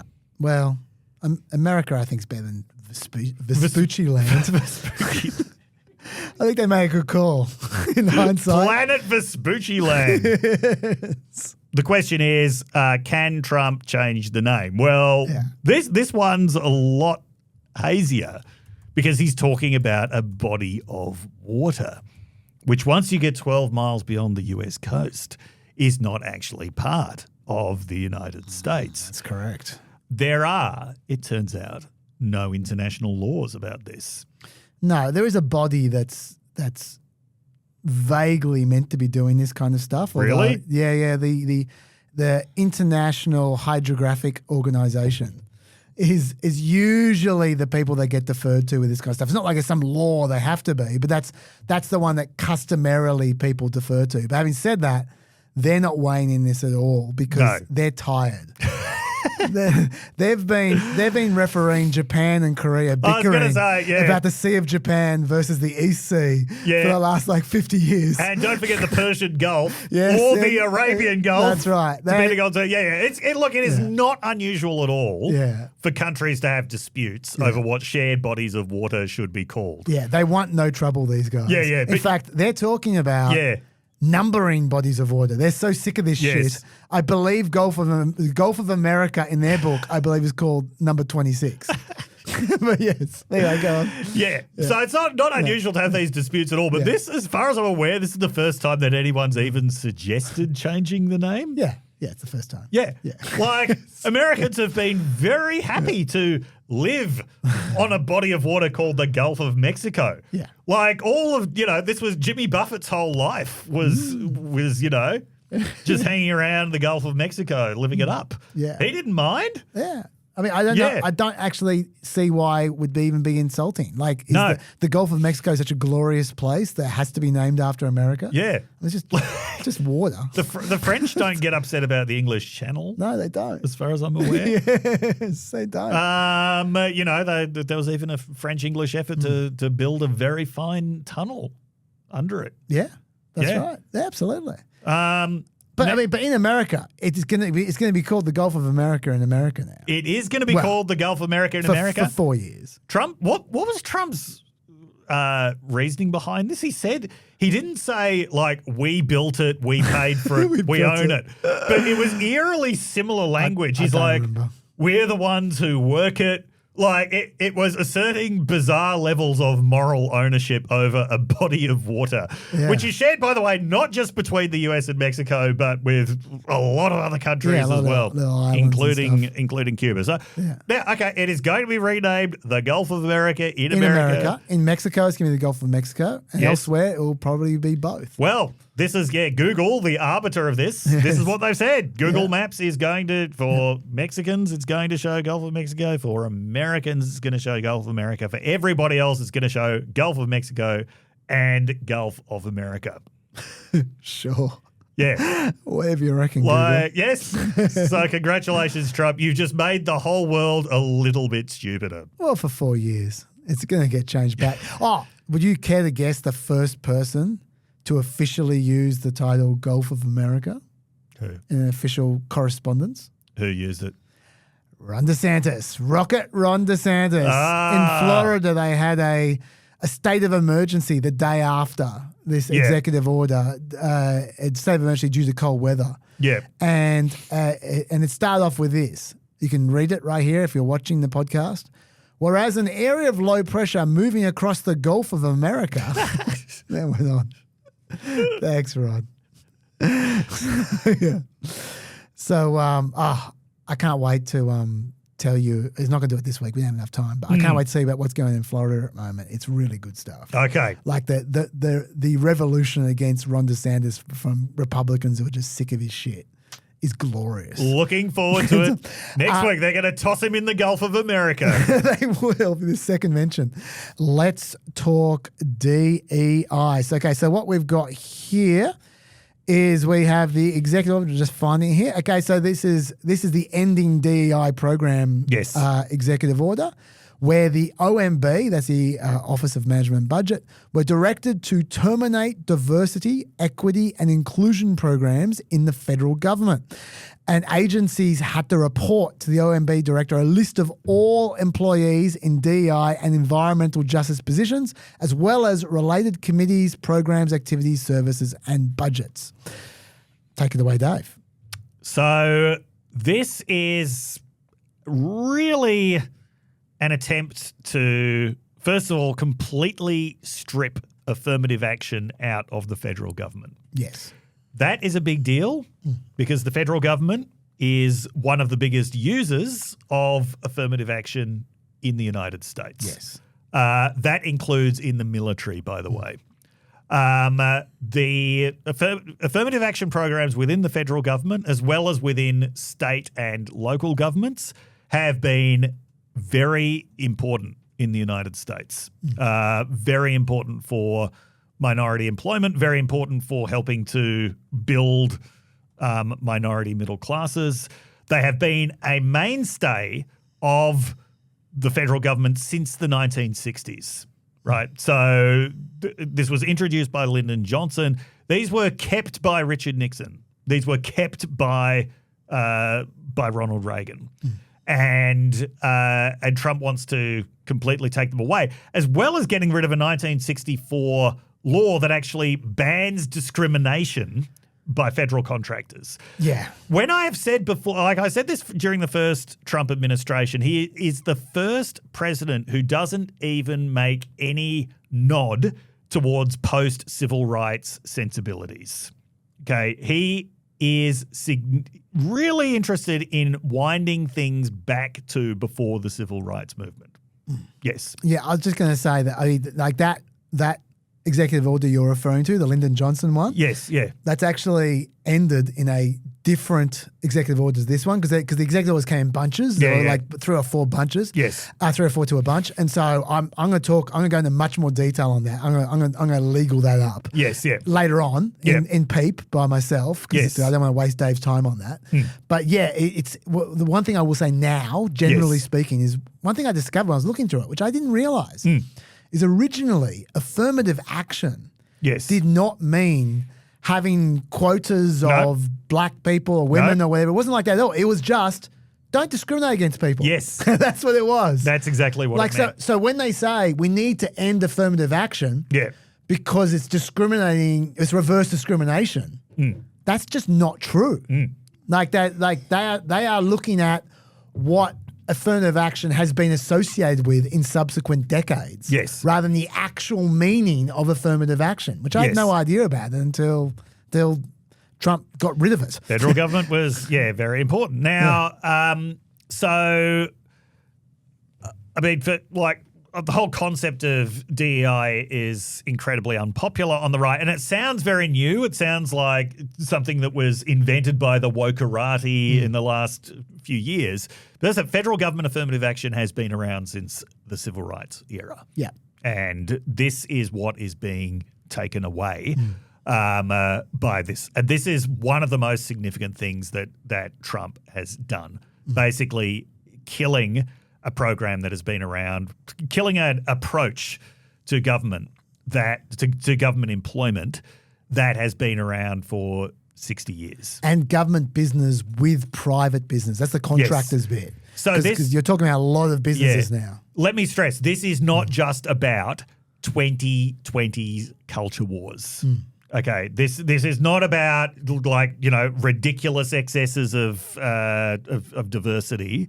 This is about affirmative action programs going back to the 1960s. Which is about stopping discrimination. Once again. Now, for those who, I'm skipping ahead here. I'm a bit half pregnant on this one, but for those who are thinking to themselves, well, hang on, there's anti-discrimination laws. They're still there. No one's repealing anti-discrimination laws. That is true.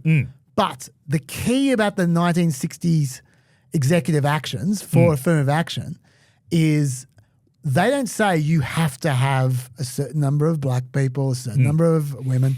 What they say, though, is you need to keep track. Yes. And we need to be able to see what you're doing. So if you have 1% black people in your workforce, we'll know you're not trying very hard. Yes. There is no particular quota. You don't have to match 12% or whatever, but it will be really obvious if you're trying to stick to the spirit of the law or not. Yes. And this reverses that. Yes. So even with the anti-discrimination laws on the books, they can be on the books, but they won't be enforceable if you have no way of knowing whether people have been discriminated against. Yes. So that's what's going on here. It's opening the door to practical discrimination, even though legal discrimination is still illegal. Yes. So discrimination is still illegal as far as the law goes, but as far as the real world goes, it's open slather. Yes. Now, I don't know if this is going to face legal challenges. I don't know if it's going to survive legal challenges, but he is breaking a lot of eggs here. Yeah. He is doing he is tearing down things that will not easily be put together again. The political consensus won't be there to put it together again. It'll be technically very difficult to put it together again. So this is, I do think a lot of the stuff that Trump's doing now isn't going to last and is going to evaporate. I think this is going to have really long-lasting effects. Trump obviously didn't invent the campaign against affirmative action. That's been going on for a long time in the United States now. But with this act, he has taken that campaign much further than anyone else has ever done before. Yeah. I'm going to protest slightly in that I think that, once again, this might be my faith in mankind, which is misplaced.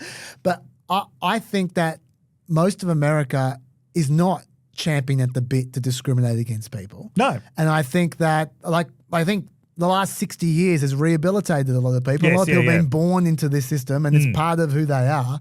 And so I think in 4 years' time when someone says, well, we'll just erase all that because this is just an executive order, I think people will be very happy for it to be erased and just to go back to how it was.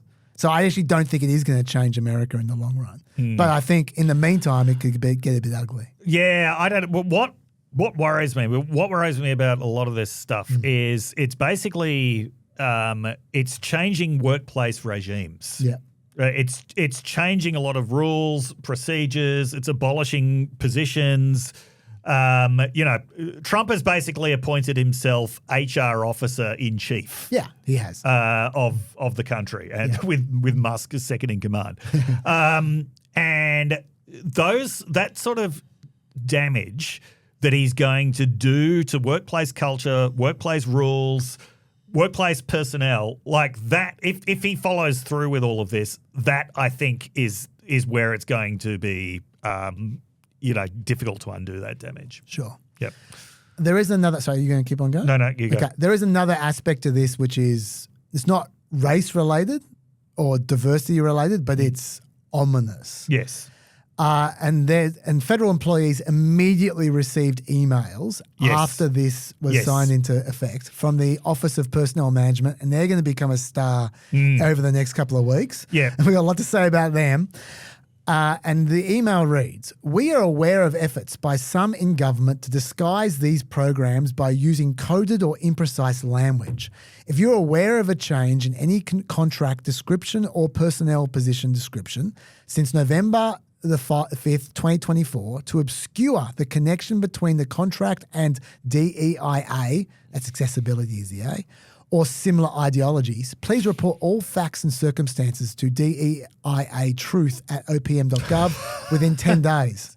There will be no adverse consequences for timely reporting this information.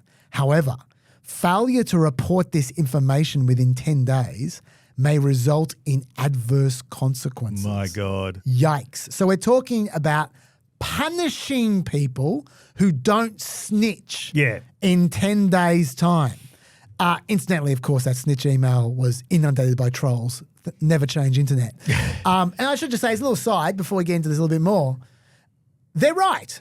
They're right. There is coding. There are examples doing the rounds. I'll show you an example that the right is showing at the moment from the ATF. That's the Arms and Tobacco Firearms. Alcohol, tobacco, firearms. So alcohol, tobacco, firearms. Thank you. Lisa T. Boykin was Chief Diversity Officer.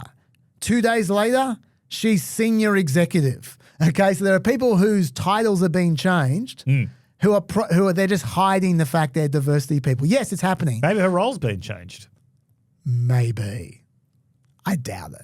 This is not across the. This is just as soon as Trump was elected, the name changed. Right? Maybe you can't prove anything. My point is, I'm not saying they're wrong about coding happening and people try and get around it. What I'm saying is that is Stasi shit. Yes. That's what I'm saying. That is genuinely to authoritarianism. That is genuinely worrying. Yes. Trying to not just encourage snitching, but to compel it. Yes. Like at the point of a gun, metaphorically speaking. Yes. That's not good. Yeah. That will probably not survive legal challenges. You'd hope not. No. Yeah. And I love the complaint about like vague language, given that they're issuing executive orders saying that, what is it? Marxist equity. Yes. Yeah.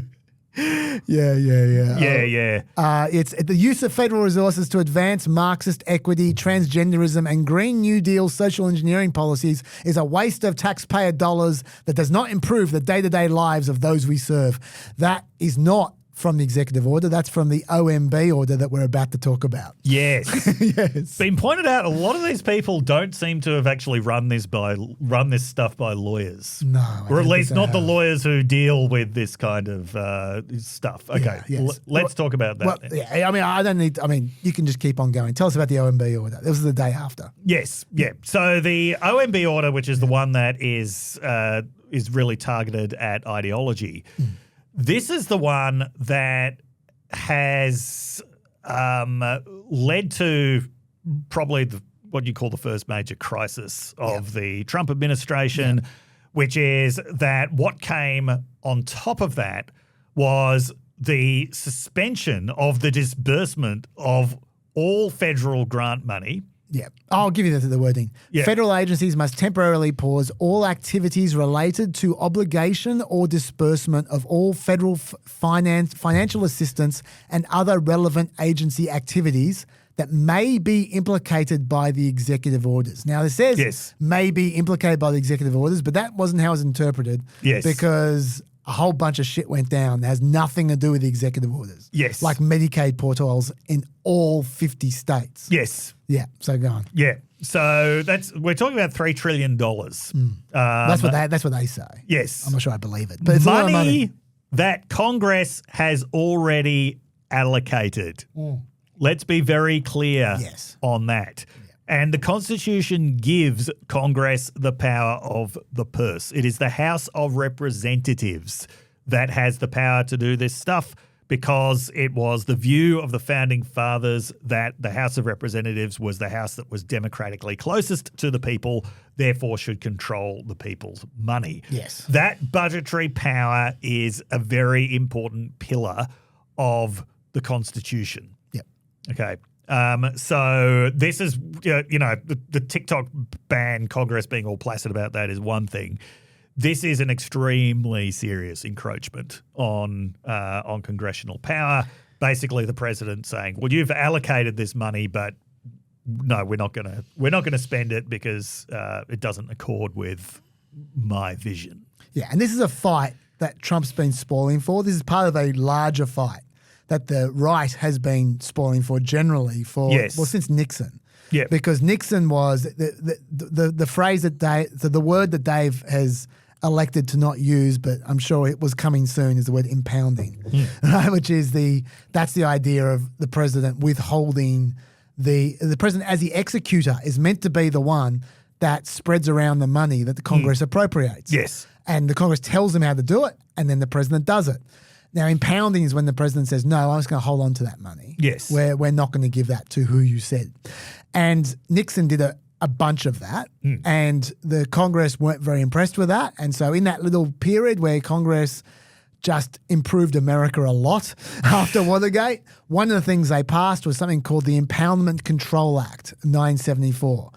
And that controlled how the president can mess with appropriated money. Now, it's not accurate. A lot of people have suggested that the president cannot withhold money at all that's appropriated by Congress. That's not true. The Empowerment Control Act tells you how you can. And I'll just very briefly tell you how it works. The White House needs to formally request permission from Congress not to spend the money. Yes. Which Trump did not do. So he's already failed. He's already broken the law. But that's the first step. Then when the request has been made, the president can withhold the funds for 45 days while Congress considers the request. At the end of the 45 days, either Congress approves of the request, in which case the money continues to be withheld, or the funds then have to be dispersed, and the president has no choice but to release that money. If the spending of the money is mandated, then you're out of luck. You can't do anything. Yes. But they're the rules. So you can withhold money if you follow those rules. If you don't follow those rules, Trump did that once in 2019, 2018. I've forgotten the year. Do you remember what happened? He got impeached. That's when he withheld the funds for Ukrainian defense. Yes. Briefly. For a very short period of time without following the Empowerment Control Act. Now, he hasn't just done it for one thing, he's done it for everything. Yes. So it's impeachment times 10,000. They're not going to do that, of course, but it's a very serious breach of the law. Yes. Keep going. I've done the law now. Okay, yes. So this, in fact, was such a serious breach of the law that a federal judge within 2 or 3 hours had put a stop to it. Yeah, had blocked the it starts to get complicated because we're talking about money being frozen. The federal judge blocked the freeze or paused the freeze. So the money flows again. Yeah. So melted the freeze. I don't know. And that was pending a more permanent decision. That decision isn't even going to be necessary because the White House very quickly announced that it was withdrawing that memo. Yes. But not the underlying order, not the underlying policy. There is going to be this expectation that all grant money that's dispersed has to be consistent with, what was it, not promoting Marxist equity programs. Yes, that's right. Transgenderism. Yes. Or what was the other one? I'll find it again. Hang on, sorry. Green New Deal social engineering policies. Now, do you think that any of this incredibly carefully, clearly, analytically written stuff Very precise. is going to be subject to any kind of legal challenge at all? That's right. I forgot to finish my point before. Yeah. I think Trump wants the lawsuit, though, because he never accepted the Impoundment Control Act. No. He thinks he can impound stuff. He wants to impound stuff. Yeah. He wants to break the Supreme Court and make them allow him to impound stuff. He wants to be Nixon squared. That's not me verbaling him. He has very openly said that he thinks the Impoundment Control Act is unconstitutional. Yes. So he's coming at the Supreme Court with the worst possible lawsuit here. Yes. For the reasons Dave just said. Yeah. But he's going to give a great go of it, that's for sure. Yeah. Now, once again, none of this stuff looks like it was read by the proper lawyers. No, definitely was who were not. concerned. Because, it ended up shutting down probably the one thing that they didn't want to shut down, which was Medicaid. Yes, yeah. But just to make clear, there are two ambitions here. One is the social ambition of really bringing about large-scale ideological change, because the right is convinced that the reason that they've never won the culture wars is because the left have controlled all of the cultural and educational institutions, and this is the way of undoing all of that. But there is also a political program here for Trump specifically, which is about asserting his dominance over Congress. Expanding presidential power over Congress. So there are definitely two things going on there, and it is headed straight to the courts. As are so many things. But many things. Okay, Dave, you got by my count, you got about 15 minutes. So tell me the next one. Can we talk about the email that got sent to all the federal employees? I don't know if that was part of the executive action. Which one are we talking about? Are we talking about the one that basically suggested they should all resign? Oh yeah. Okay, we can talk about. I'm not ready for that, but you can talk about that. Okay, so this email was sent to 2 million. Yeah. Federal employees from the Office of Personnel Management. Yes. The reporters on this who've been talking to federal government officials, a lot of people they're talking to are gobsmacked that this happened because until I don't know, the weekend, the federal government didn't even have the capacity to email 2 million employees at once. Once again, this came from OPM. Yes. OPM are the common ground in a lot of this dodginess. Yes, yeah. So OPM. So an email address was created, HR@OPM, which sent this email to 2 million employees, which it was quickly pointed out looked eerily similar to the one that Elon Musk sent all of the employees at Twitter when he took it over. These are Elon Musk's henchmen, OPM. And one of them, this is off the top of my head, I haven't prepared this. One of them is so young that Wired will not report their name. Wow. Because they are a child. Jesus. And they are one of the people controlling this. It's just way out of control. So talk about the fork in the road thing, which you're getting Yes, to. yeah. So the email was titled A Fork in the Road. Yes. Yes, it was. And just about the Musk connection. And what it said was, the big change is coming. We want employees who are loyal and I don't know what else he said, faithful and, Whatever. I'll tell you during PEEP. I'll cover this in PEEP. Yeah. So he said, if you're not on board with this, well, you can resign and get paid out until September. Yes. And you won't have to work. Unless there are some extreme circumstances. They started off. I will give you the wording. They started off saying that you could just work remotely until September.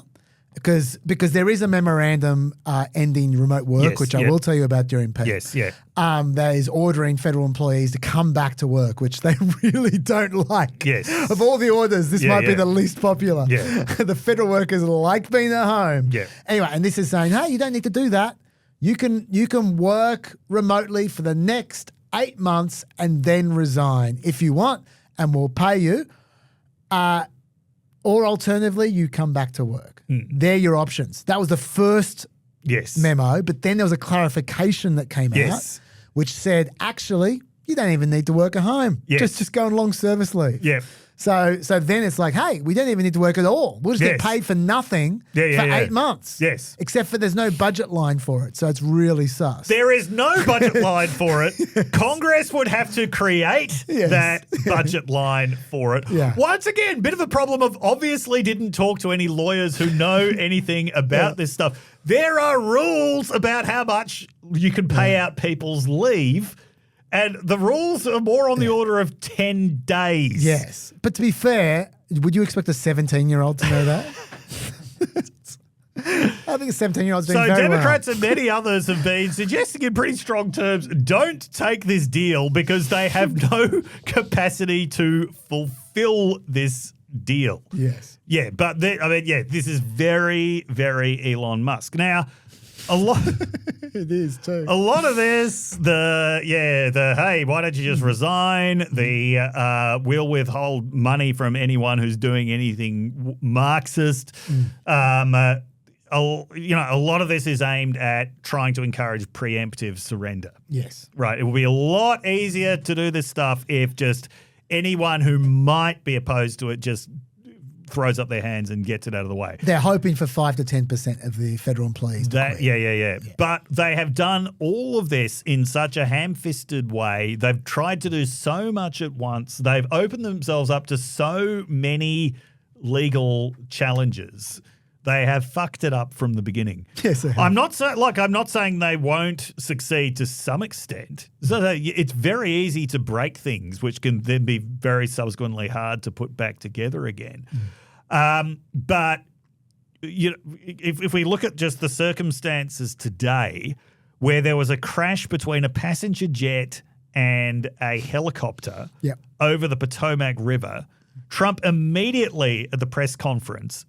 This is in a country where, after a mass shooting, it's considered to be in poor taste to suggest that guns were responsible for it. Yes. Immediately in the press conference says that this is because of DEI. Yeah. This is because we don't have the best people there. He was asked if he had any evidence. He said, no, this is just common sense. It's already emerging from the preliminary FAA report that control tower was understaffed. There was one person doing the job of two. Understaffing has been a chronic problem for air traffic controllers in the United States for years. Overwork is normal. It is very difficult to become an air traffic controller, no matter what Trump was claiming about the idea that they're now letting blind and deaf people people do it. No, it's very difficult to become one. They don't have enough. So they're under-budgeted and understaffed. That's the problem with most government departments in the United States. That's why so many people's interactions with so many government departments are lousy. It's got nothing to do with DEI. It's to do with it being understaffed and not properly budgeted. Yeah, I was going to say understaffing, under-resourcing, overworking is a common factor in a lot of these inverted commas DEI scandals that the right's been running recently. Yes. Famously, Boeing had their planes falling apart. Yeah. And the right ran the same DEI thing there as well. Yes. Someone found some page from Boeing's website from 6 months ago where they used the word diversity as a goal, and they said, oh, look, they're worried about diversity and not worried about maintenance. Yeah. And then, of course, it came out a few weeks later they were being under-resourced and overworked. Yes. It's a common factor. And so on top of all of this now, Musk is trying to push 100 to 200,000 people out of the federal workplace, presumably including control towers as well. Yeah. That went to the FAA. The FAA noted that it was not one of the services that was exempted from this, which was the armed forces and emergency services. The FAA does a lot to prevent emergencies, but it was not it was not exempt from this. So yeah, they can break a lot of stuff, but none of this is going to fix anything. None of this is going to make anybody's life better in any way. None of this is actually going to prevent any kind of waste. It's going to generate huge amounts of waste. Looking at some of the other stuff that's going on as well, the only way that Trump can actually carry out all of his immigration-related stuff, including abolishing birthright citizenship, would be to create massive new bureaucracies around immigration. That's true. Massive new bureaucrocies. Yeah, I think people don't realise how small ICE is. Yes. They think of it like it's some army. No, it's not. 17,000 people. Yeah. Yeah. Okay, Dave, it's 6:06. Do you have one more topic in you, or like one more executive order in you, or is that you done? Okay, let's do one more executive order. Tell me what it is. You a couple of the ones that you isolated for me before were withdrawal from the Paris Accords, a withdrawal from who?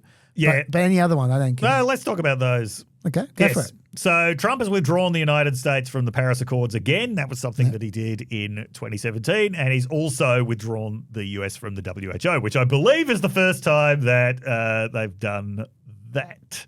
No, WHO? No, Trump tried. He did it again? Trump did it again. Okay. He did the first time as well. Okay, right, yes. Yes, you may have heard about the possibility of avian flu. Yes. Coming to a place near you sometime soon. Especially if you're American. Yes. Yes. There was one farm on Long Island that had to kill 10,000 ducks that were infected with avian flu. Yep. The conditions of battery farming in the United States really help the spread and mutation of avian flu. And this is, of course, the reason why eggs are going through the roof. You may have heard the price of eggs is a real issue in America at the moment. Yes. Now is probably not the time to be completely disrupting global cooperation on health. Probably. Now, to be fair, withdrawing from the WHO is not an instantaneous process. It takes a year. But the administration is already ordering the CDC to stop communicating. Yes.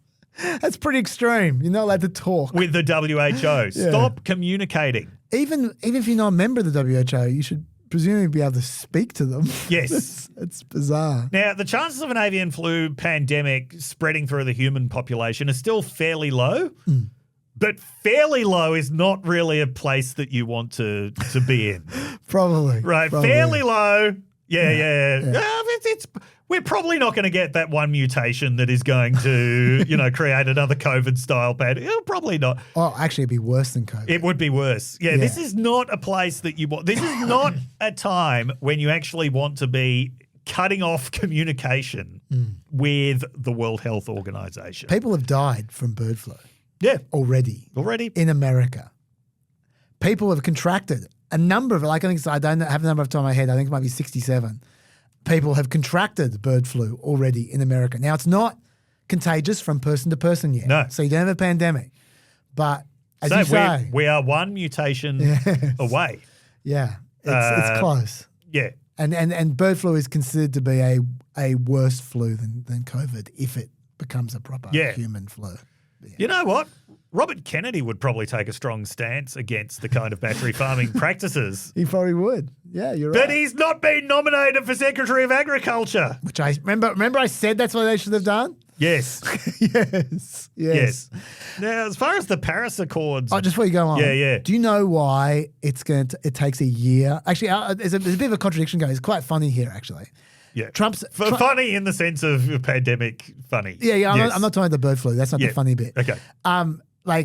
Trump is saying we want to withdraw immediately from WHO, and he also is saying that he doesn't want to pay a cent, like in the executive order. But that's actually not impossible. That's actually not possible. He either needs to, if he doesn't pay his yearly fees, he cannot withdraw. You go, how is that possible? How does that work? Because it's so weird. Because back in 1948, when Congress authorized US membership into the WHO, there was no withdrawal condition as part of the WHO. Yep. And Congress didn't like that because they wanted to reserve the right to withdraw. Yes. So Congress insisted that they put in Yep. a clause for withdrawal. And WHO said, yeah, okay, whatever you want. So Congress legislated Yes. that the United States reserves its right to withdraw from the organization on a 1-year notice, provided, however, that the financial obligations of the United States to the organization shall be met in full for the organization's current fiscal year. So it's actually a congressional law. That's great. That if they don't pay the contributions for 2025, which are in the tens of millions, it's like 90 million or something. I don't know what it is off the top of my head. Yeah. They can't withdraw. They have to stay a member. Yes. Now, Trump is almost certainly just going to break that law. Like he's broken so many laws in the last few weeks. Yeah. But that is, if you care about the law, that is where they're at. Yeah. Which is quite funny. Yeah. So there we go. You want to go on Now, back to as for the Paris? Paris Accords, this is a blow to the Paris Accords, having the world's second biggest emitter pulling out. Yep. But because this has happened before, because it was expected, Yes. because we're used to it at this point, there's actually been a bit of commentary saying this might not be such a bad thing, because now we won't have Americans making asses of themselves at COP meetings, which can be very disruptive. Nobody else is withdrawing. No. So he joins Libya and Yemen as the two other countries that are not part of it. And Iran. Yeah.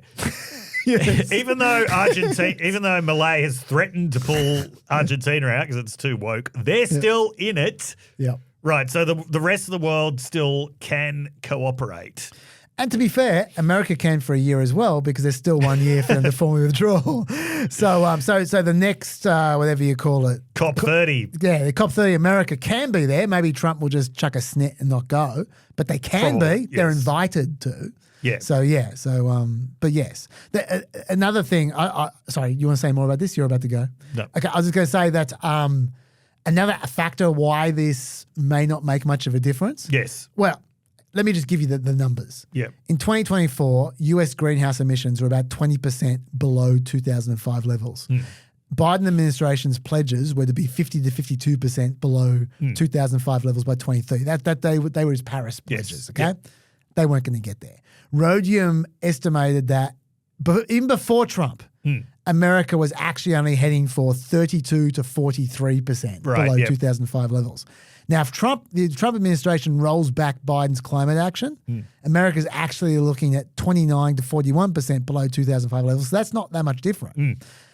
The difference is largely symbolic. And being in Paris is also largely symbolic. Yes. That's not making a difference to their pledges. But if the Trump administration succeeds in repealing or ignoring and impounding the spending from the Inflation Reduction Act's tax credits, subsidies, loans, it'll be more like 23 to 34% below 2005 levels, which basically that's a fair bit worse. The 23% is basically just where they are at the moment. So what counts is not Paris. What counts is the IRA. That's absolutely right. Can Trump get out of the IRA or sabotage it? Yeah. Which hopefully he won't, because most of the IRA is in Republican states. Yes. Like most of these green energy locations are Republican. So hopefully they've got that built in to undermine Trump pulling out. Yes.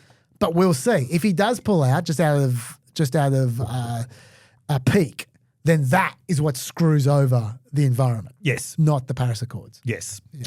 All right, Peppers, that is it from me for this week. Thank you very much, Dr. Dave. I think, Lockie, you up for a part 2 of your sitting there and nodding thing? I'll nod. It was very popular. People loved your nodding.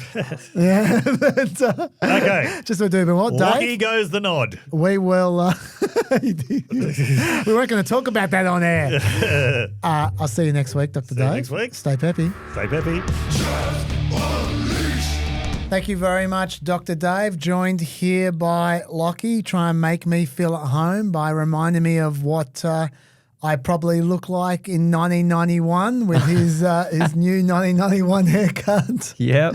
looking very Jeremy Jordan, New Kids on the Blocky, kind of good vibe. I like it. I'll take all of these references because I too, like the kid working at like the Wired kid. I'm too young to be able to even be named. Yeah, great. They were crazy days. Okay, so it's becoming really clear to me that this is going to take a long time to go through all these executive actions. It might have been a mistake to promise you I would go through them all. Some of them are going to be quite short. But look, I reckon let's go for another hour here. I want to keep – I did promise you guys that PEP wouldn't be too much more than 3 hours. So I want to keep it about 3:20, something like that. And then we'll see how long I go on PEEP. I've recorded an interview. You saw a short version of the interview on Planet America, the show this is not an official podcast of. But I actually had, just quietly between you and me, I'd actually recorded that interview for PEP ages before, and then I just re-recorded the questions in the studio for Planet America. So it's actually a PEP interview. and I'll play the whole PEP interview. Media Watch are going to clip that particular part, and it's going to come and bite us in the ass. Using PEP resources to help an ABC show. No. Anyway. I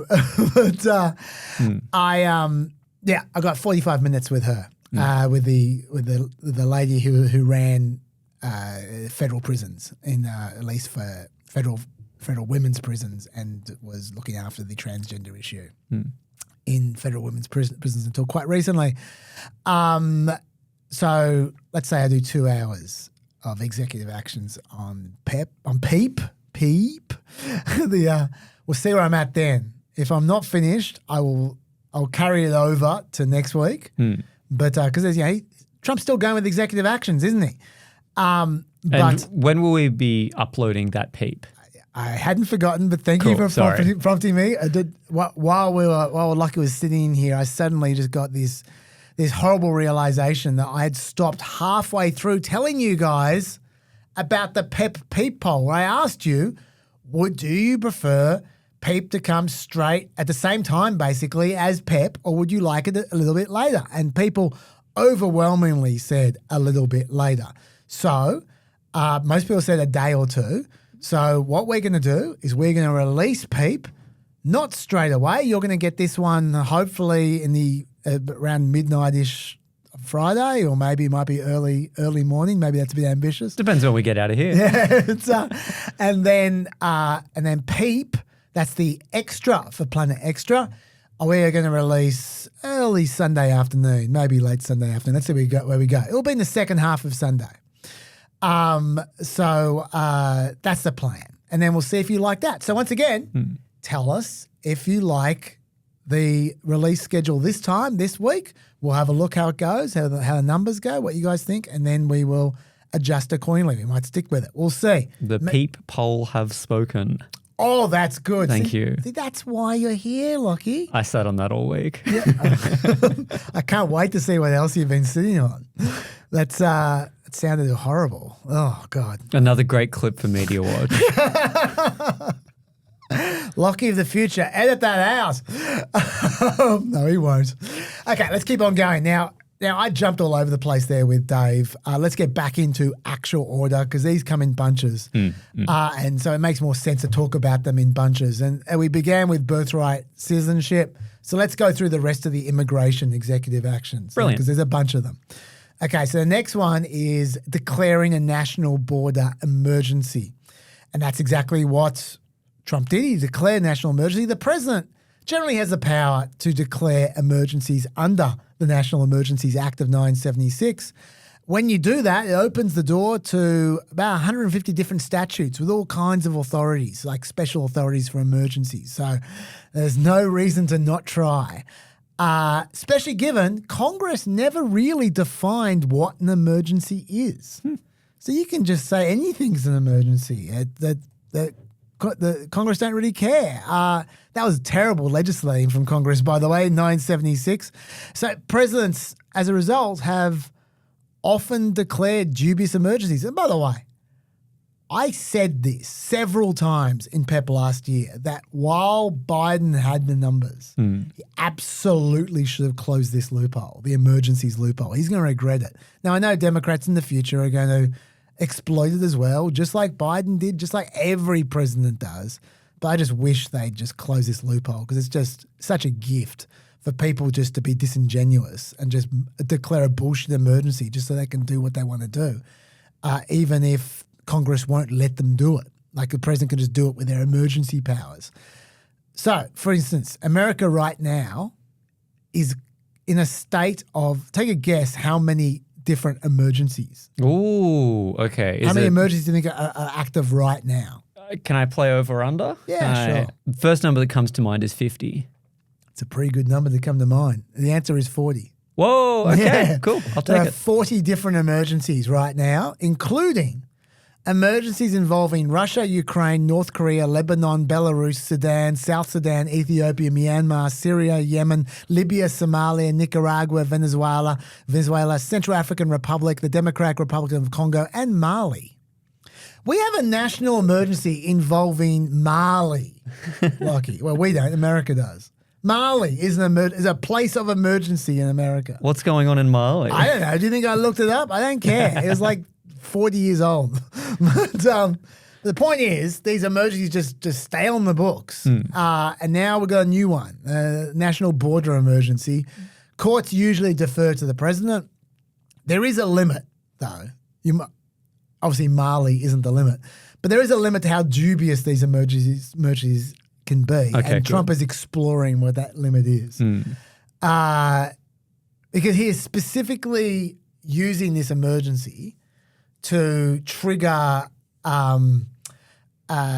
section, 2808. And that diverts money away from military construction projects to help him with his emergency. Oh, cheeky. Yeah, so he wants to use it to build the wall, for instance. Yeah. Right? And also he's using it to request as many members of the armed forces, National Guard, as he can get. The Secretary of Defense has to determine the appropriate number.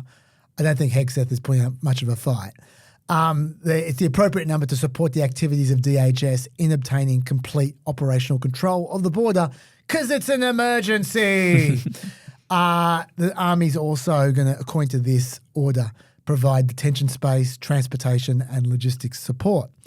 He's also going to use that money, apart from for all that stuff, to construct the wall, I already said that, and to supply drones. Importantly, nowhere does he call for the Army to actually be patrolling the border or policing immigration. Oh. He's not doing that, and that's good. It's good he's not doing that because that would be against the law. That would be one more law that he's breaking. Thankfully, he showed some restraint there. He might not show that restraint in the future, but so far, he's following the law in that respect. Not so much declaring the emergency, because like I say, he's exploring the boundaries of emergencies. An emergency is meant to be a sudden, unexpected crisis. Okay. Illegal entries are down to their lowest level right now since August 2020. That's not a sudden, unexpected crisis. No. They're actually at lower levels now than they were for most of Trump's term. And there was no emergency then. It's certainly Trump's last few months. They are lower than then, even though that was still during COVID. So like no one was moving in COVID, but they still had more illegal immigrants than more illegal border crossers than Biden does have now. Remember, of course, Biden's got those parolees. They use the app and they say there's like an extra 40 or 50,000, but they're not coming illegally. They're coming legally. They're part of the system. But anyway, Trump did try the same trick, I should say, in 2019. So he did try to have emergency then as well. The district court held it to be an illegal declaration of emergency. Who knew that was possible? The court would stand against an emergency. The Ninth Circuit also held it to be illegal. According to the Ninth Circuit, building the wall was not necessary to support the use of the armed forces with respect to the national emergency on the southern border, nor were they military construction projects. That's right. That is all right. I'm just surprised that they drew a line because they don't normally do that. And they haven't done it in this case. Not yet. Okay. Not yet. Trump was out of office back then, by the way, by that stage. And so Biden just revoked the emergency before the Supreme Court could have a go at it. So we don't know what the Supreme Court would have said. We'll find out now because someone's going to challenge this. And then we've got 4 years for it to get to the Supreme Court. Like it's, I think this one's even dodgier than the last one, to be honest. So we'll see what the Supreme Court has to say. So that's the emergency. Do you have any thoughts about any of that? Oh, just that I think we need to declare an emergency. An emergency of too many emergencies. Look, I think that is sudden and apparent. Yeah. Well, it's not sudden, but no, it's not. It's certainly urgent. I'll tell you that. I think a lot of people will support that, but I'll tell you where they wouldn't support that. Mali. Okay, the next executive order is securing our border. So as you can see, there's a lot of overlap here with the last one. This is just explicitly calling for all the stuff you expect Trump to want. It's a grab bag, essentially. Build a wall. Prevent the entry of illegal aliens. These are all things in the executive order. Detain illegal immigrants till they're deported. End catch and release. Bring back Remain in Mexico. Stop using the CBP One app where migrants can make bookings for asylum applications. End all parole programs. Pursue criminal charges against those who violate immigration laws. Deport them ASAP. Create federal-state partnerships to do this. Use DNA technology to identify who are actual families and who just claim to be families when they cross the border. And obtain complete operational control of the border. So, yeah, it's just everything he wants. Mixed bag of nuts. Exactly. Yeah. Now, to be clear, Biden had a policy of hardening the border. Like he built up ICE. He had more resources at the border. He had more people patrolling. He had more technology. The border was a harder place to sneak through at the end of Biden than before. The numbers went down. That was, Yeah. But while his policy was of hardening the border, he also he didn't just have more stick, he also had more carrot. He provided legal pathways for asylum. The app was one way where you had to give them a reason to believe that you might be able to seek asylum, and then they would let you come and seek asylum, at least $50,000 a month or so. Then you'd go through the court system eventually, after a few years, because a big backlog. Parole was another legal way. They took a certain number of people from Cuba, Haiti, Venezuela, Nicaragua every month because they're dodgy countries, basically. You could only do the parole thing, though, if you had a private sponsor who would look after you and ensure that you went and got a job and you're also properly vetted. Like I thought it was a great system. I really like the parole system. Sounds thorough. Yeah, and it only goes for 2 years. And theoretically, some people overstay. And after 2 years, you could potentially roll it over, but you need to find another sponsor then. I thought it was a great system. Yeah. Like it's and that all that together worked to reduce illegal entry because they had a legal method and it was harder to cross illegally. So that reduced illegal entry to quite low levels in conjunction with Mexico's assistance, which I've said many times now is the main reason the border crossing went down because Mexico was literally pulling them off trains. Like when they got near the border, they were picking them up, driving them back down to down south. Mexico was really helping. What Trump's done is gotten rid of all the carrots and he's hoping to double down on the stick. What I just read you before was that list of stick. Ain't no carrots. Very pointy sticks. Very pointy sticks. Okay, now this executive order also has something we're going to see a few times here. It's got some thoughts about priorities for prosecuting illegal immigrants. Quote, the Attorney General and the Secretary of Homeland Security shall take all appropriate action to prioritise the prosecution of offences that relate to the borders of the United States, including the investigation and prosecution of offences that involve human smuggling, human trafficking, child trafficking, sex trafficking in the United States. So they're changing Biden's enforcement priority of people who commit other crimes. That was Biden's priority. If you've committed another crime, like, say, kidnapping or sexual assault or murder, whatever, if you commit a serious crime, you're out of here. You're the first person we get rid of, right? That was the way the Biden regime worked. They're changing Biden's enforcement priority of people who commit other crimes to become offences that relate to the border. What that means is all illegal immigrants are treated the same. They're all a priority. If they're all a priority, then no one is a priority. That's a fact. So in my view, that's kind of stupid. Like, you can't deport them all. It's just too expensive. Like Dave said, you need to build up this massive bureaucracy.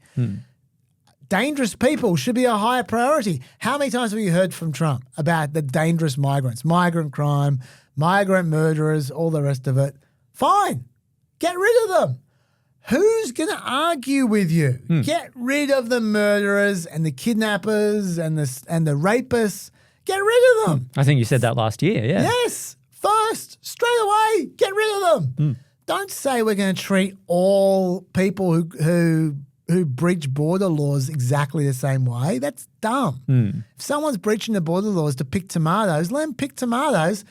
When you've gotten rid of all the criminals and you've gotten rid of all the people who have already been ordered to be deported by the courts, then you can worry about other people. But in the meantime, what are you doing? It's just every tomato picker you put on the plane is a rapist or a kidnapper or a murderer who's not on the plane, who's still in America. So that to me is really dumb. But that's what the executive order says.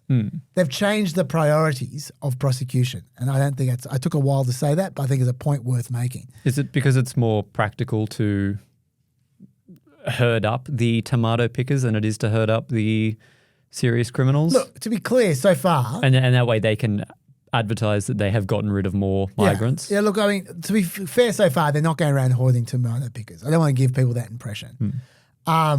If maybe they try and give themselves the option, if they want to bump up their numbers, they can go and just raid a chicken factory or something.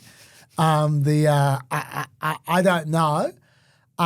Maybe the logic is we don't want to have a system where we go to pick up some dude and we see there's 4 illegal immigrants just standing next to him and we let them go. Yeah. Maybe they're trying to avoid that. I don't know. I can't read their mind. I'm just saying I don't think that's a good idea.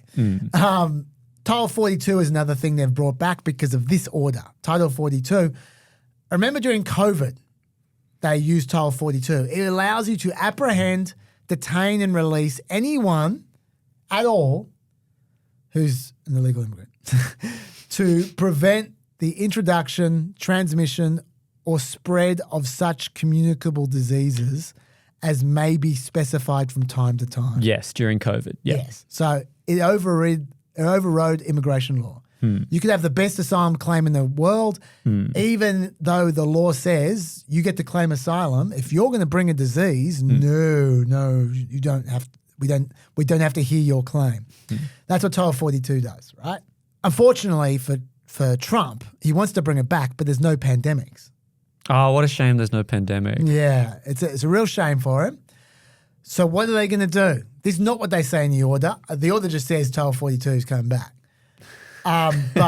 But what has happened, the application of that, we've seen that our old mate Steve Miller, Nosferatu, Steve Miller, he has instructed customs to, under Title 42, to deny entry to asylum seekers if they travelled through a country with communicable disease. So just to be clear. Disease. To be clear, they haven't listed a particular disease. They're not saying this country has to have COVID or no. Just any communicable disease. Great. Yeah. Now, there's a pretty good chance they're going to pass through a country that has a communicable disease because every country has a communicable disease. At least one. Usually they've got many communicable diseases somewhere in that country. And so that's the whole point. They want to use Title 42 to exclude everyone. The courts aren't going to let them get away with that. No? No, they're not. Okay. That's not going to work in the courts. But, they can have a go. Remain in Mexico, I've talked about a number of times. Mexico in 2021 refused to take any more people under the Remain in Mexico policy. For those who don't remember, I should explain. Remain in Mexico is very similar to the Malaysia solution that Australia experimented with briefly back in 2012, I think. I think it was the Labor government that tried that. Yep. I think. I'm not sure. Yeah, where the idea is you send asylum seekers to a different country to be processed, and if they pass the test, then they can come to your country, or they might just get sent somewhere else. But if they don't pass the test, then see you later. You never came into Australia, so we don't have to get rid of you. You can just take care of yourself. Or you can get on our plane back to your country, or you can just sort yourself out. We don't care. You're not in Australia. Remain in Mexico was the same, except for America using Mexico. People waiting in Mexico until they're processed. And if they pass, then they got into America. If they're not, well, they're already in Mexico. See you later. Trump completely abused. I always said, just like I didn't have a massive legal issue with the Malaysia solution, I didn't have a big problem with Remain in Mexico. Like America's got immigration problems, like processing problems. And I think if you had a proper system where in Mexico they got processed by surplus judges, like you had a whole bunch of extra judges, some quick judges appointed, and you go, okay, we're going to keep you in Mexico where there are 500 judges and you're going to have your case heard fully in the next month or the next 3 months even. Yeah. And then after that, we'll know one way or another. Are you going to come to America or you're not? I wouldn't have a problem with that. I think that's okay. Let's just get through them fast because at the moment it's like an 8-year backlog. It's just ridiculous. So let's just get it done fast. But that's not what Trump did. What Trump did was he leave it in Mexico and then he would do nothing. He wouldn't process them. He'd just leave them in Mexico, which is crap. It's bad faith and I hate it. All right, so he's probably going to try that again. Anyway, Mexico in 2021 just said no more of these games. We're refusing to take any more people under the Remain in Mexico policy. I don't believe they've changed their mind officially, but they are building huge tent cities to take deported people. Now, they haven't officially said they're going to play along with the Remain in Mexico policy, so we'll see. I suspect they will play along, but they haven't officially started playing along at this point in time. So we'll see about Remain in Mexico. So anyway, that's another executive order. Next one, sending military to the border. Once again, overlapping with what we've already talked about. It declares that the army should prioritize the protection of the sovereignty and territorial integrity of the United States along our national borders. It says they should be part of the planning. This one's really popular. Quinnipiac found 60% of people supported sending the army to the border. Sorry, how many percent? 60. Wow. Even 29% of Democrats supported it. There's 36% against. And it says that the army should construct plans to provide steady state southern border security, seal the border, maintain the sovereignty, territorial integrity, and security of the United States by repelling forms of invasion, including unlawful mass migration, narcotics trafficking, human smuggling and trafficking, and other criminal activities. The question is, what are these troops going to be doing precisely? I mean, they're very broad descriptions what I just read out. The other order was pretty clear about them not actually enforcing immigration law, which was good. That would be against the Posse Comitatus Act, which I referred to before but didn't actually name. The Posse Comitatus Act bans troops, regular troops, from engaging in domestic policing purposes. They're not allowed to. And immigration law is part of that. Yes. The National Guard can potentially be deployed to engage in domestic police purposes, but the military, the regular troops cannot. No. So that's a bit of a red line, which they are so far not crossing. But Trump has flagged in one of his executive orders, I've forgotten which one, that he could potentially get around that by declaring an insurrection under the Insurrection Act.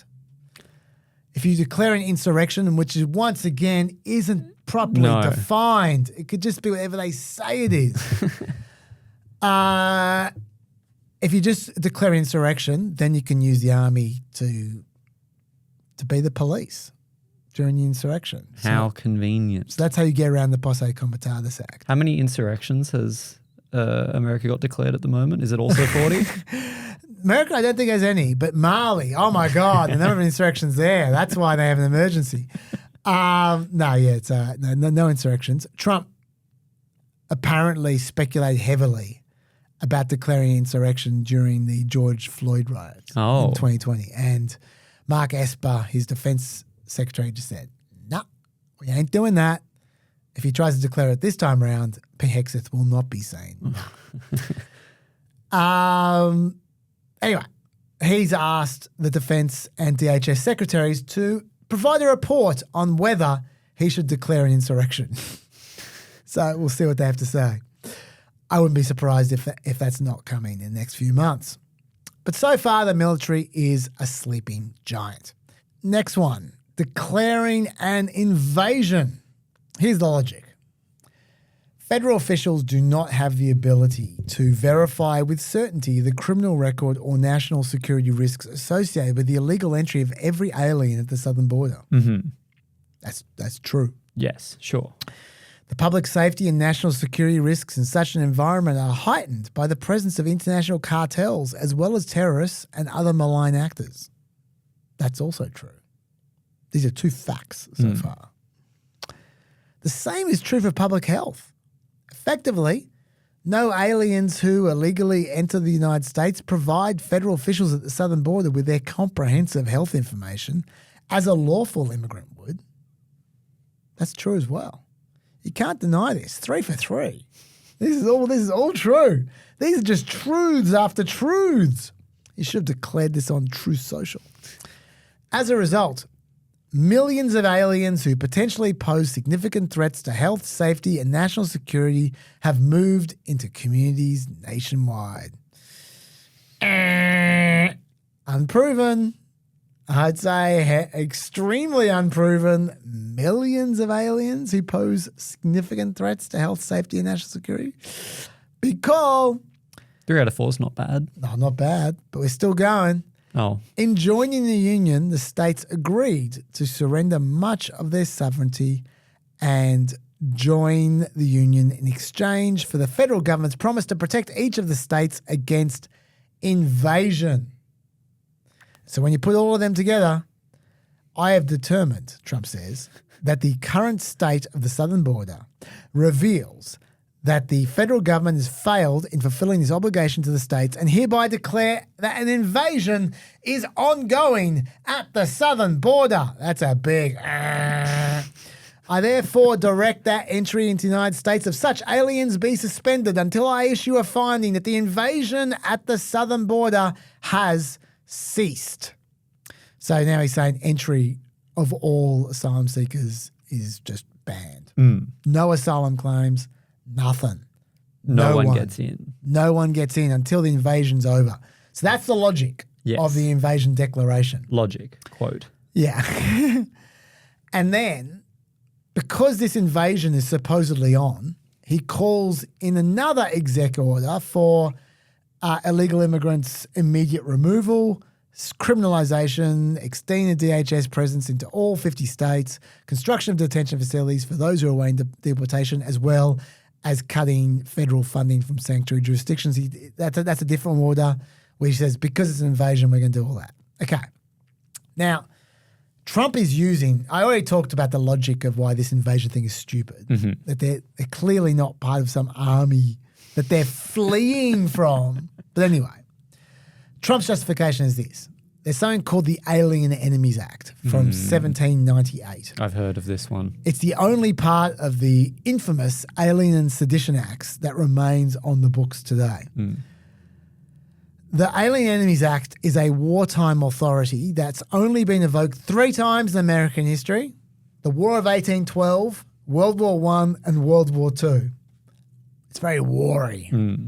It allows detention and removal of migrants when there is, quote, a declared war between the United States and any foreign nation or government, or any invasion or predatory incursion is perpetrated, attempted, or threatened against the territory of the United States by any foreign nation or government. So it gives the president the power to detain or remove all natives, citizens, denizens, or subjects of the hostile nation of or government being of the age of 14 years and upward who shall be within the United States and not actually naturalized. Now, I just noticed 14 years or over. Yeah. Doesn't apply to kids. No. Well, some So- kids, but yeah. Yeah. It's just interesting. And no one ever talks about that. But because I can tell you, he's going to treat all the kids the same way. As in the 13 and Yeah. under. Yeah. Oh, they're going. Yeah. But his own executive action says it should be 14 over. But anyway, let's leave that aside. The Alien Enemies Act has a checkered history. Have you heard about it before? Only through headlines that were briefly read. So, No. you're not aware of what happened in World War II? I'm not, no. Okay. This is, in legal circles, this is quite famous. Non-legal circles, not quite so famous. There's a case called Korematsu, which is very famous, it's the case of Japanese internment camps. Like the Japanese representing themselves in court and saying, you can't be locking us up in concentration camps, essentially, for no reason, just because we're Japanese, which is what they were doing. That was because of the Alien Enemies Act. It provided the justification to incarcerate people of Japanese backgrounds simply because they were Japanese Americans. It was so shocking that Ronald Reagan, of all people, paid the victims of that episode compensation. Wow. Actually got compensation from Reagan, of all people. I see why this case is famous. Yeah. Now, what makes this so bad is that the Alien Enemies Act not only provides sweeping powers to detain or deport foreign nationals, it requires no evidence at all of actually being a threat. It provides no due process. They just say, right, you're into the concentration camp, and you go, but I'm not even Japanese. Well, we say you are into the concentration camp. Whoa. I've done nothing. Ba-bow. No trials. I don't care. Into the concentration camp. You're gone. That's how this works. That's worrying. Yes, it's terrible. And especially given this is what he wants to use. It should not be on the books anymore. The Congress should have gotten rid of this so long ago. Anyway, the question then is an invasion going on? Because if there's an invasion going on, he can use that law. Right, which is why he wants to. James Madison stated, he's a pretty important guy. He's one of the big founding fathers, James Madison. He stated that an invasion, quote, is an operation of war. It's clearly not the case that illegal immigration is an operation of war. It seems obvious that America is not in a declared war with any foreign nation, and so also there is no invasion or predatory incursion being perpetrated, attempted, or threatened against the territory of the United States by any foreign nation or government. Especially not by any foreign nation or government. The illegal immigrants aren't representing a government. How many times am I going to say that? I know Trump thinks that Venezuela is sending migrants directly from their insane asylums, but you know what? They're not. They're not. They're not invading from insane asylums. It's obviously bullshit. These people are trying to escape a hostile government. They're not an invading army. However, judges, what they might say, I mean, if I was a judge, see you later, but what judges might say is they might say, this question is a political question. This is one for the politicians. And so they just won't weigh into it. We'll see. In my view, this is against the law as well. There's quite a lot of against the law this week. But we'll find out. That's going to court for sure. And we will find out about that, whether they're accepting the invasion concept for illegal immigrants. Is it okay for the president to declare an invasion, but not Congress? It might be okay. It's uncertain. The Militia Act of 1795 says whenever the United States shall be invaded or be in imminent danger of invasion from any foreign nation or Indian tribe, it shall be lawful for the President of the United States to call forth such number of the militia of the state or states as he may judge necessary to repel such invasion. So it's silent about whether the President or the Congress are declaring that invasion. It's just saying the President can act to repel an invasion. I think you can imply that they're saying the president can call it. If the president can act on it, then he must be able to define it. To give it the call. Yeah, so I think he can do that, but I just don't think it's a real invasion. Reasons why this is awful. Okay, I've already told you one about evidence. Separation of powers. Leave aside the morality, which was highly suspect. The invasion, declaration continues until Trump says it's over. He can keep it going forever. Oh, no. Like it can just be, yeah. It could be like 984. It could be a permanent state of invasion, just because they say it hasn't ended. This would allow Trump to shut down immigration for as long as he wants. Doesn't matter what the statutes say, what Congress says. He can override them. It's an invasion, and special powers. And because he thinks it's an invasion. Yeah. This is Trump unilaterally taking over the power to legislate about immigration from Congress when it's their power for as long as he likes. And why would he declare the invasion is over? Why would he? He's declaring the invasion has begun at a time when apprehension numbers are incredibly low. Right now, there's almost no one crossing the border illegally. So it's just going to stay like that, presumably. So the invasion continues. Well, if the numbers don't go down, then that means the invasion's still on. Yeah, so this sucks. Once again, by the way, this executive order tells them to treat all illegal immigrants the same, criminals or not. The Attorney General should take all appropriate action to prioritise the prosecution of criminal offences related to the unauthorised entry or continued unauthorised presence of aliens in the United States. Doesn't mention anything.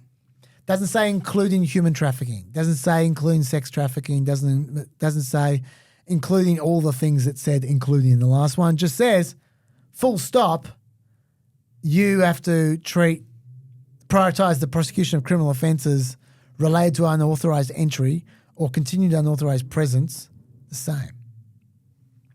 So that's interesting. What about children? Well, I did tell you that the under 14 thing, so I guess we'll see. He's broken the law so flagrantly over and over again. I'm sure he'll not ignore this one as well. Yeah. Anyway, I really hope the Supreme Court strikes this down. This is one of the worst, in my view, of all the executive orders. This one sucks. This invasion one. Dangerously authoritarian. So I hope they get rid of that. Declaring cartels terrorists. This could end poorly. Oh. He declared international cartels MS-13 and Trendaragua,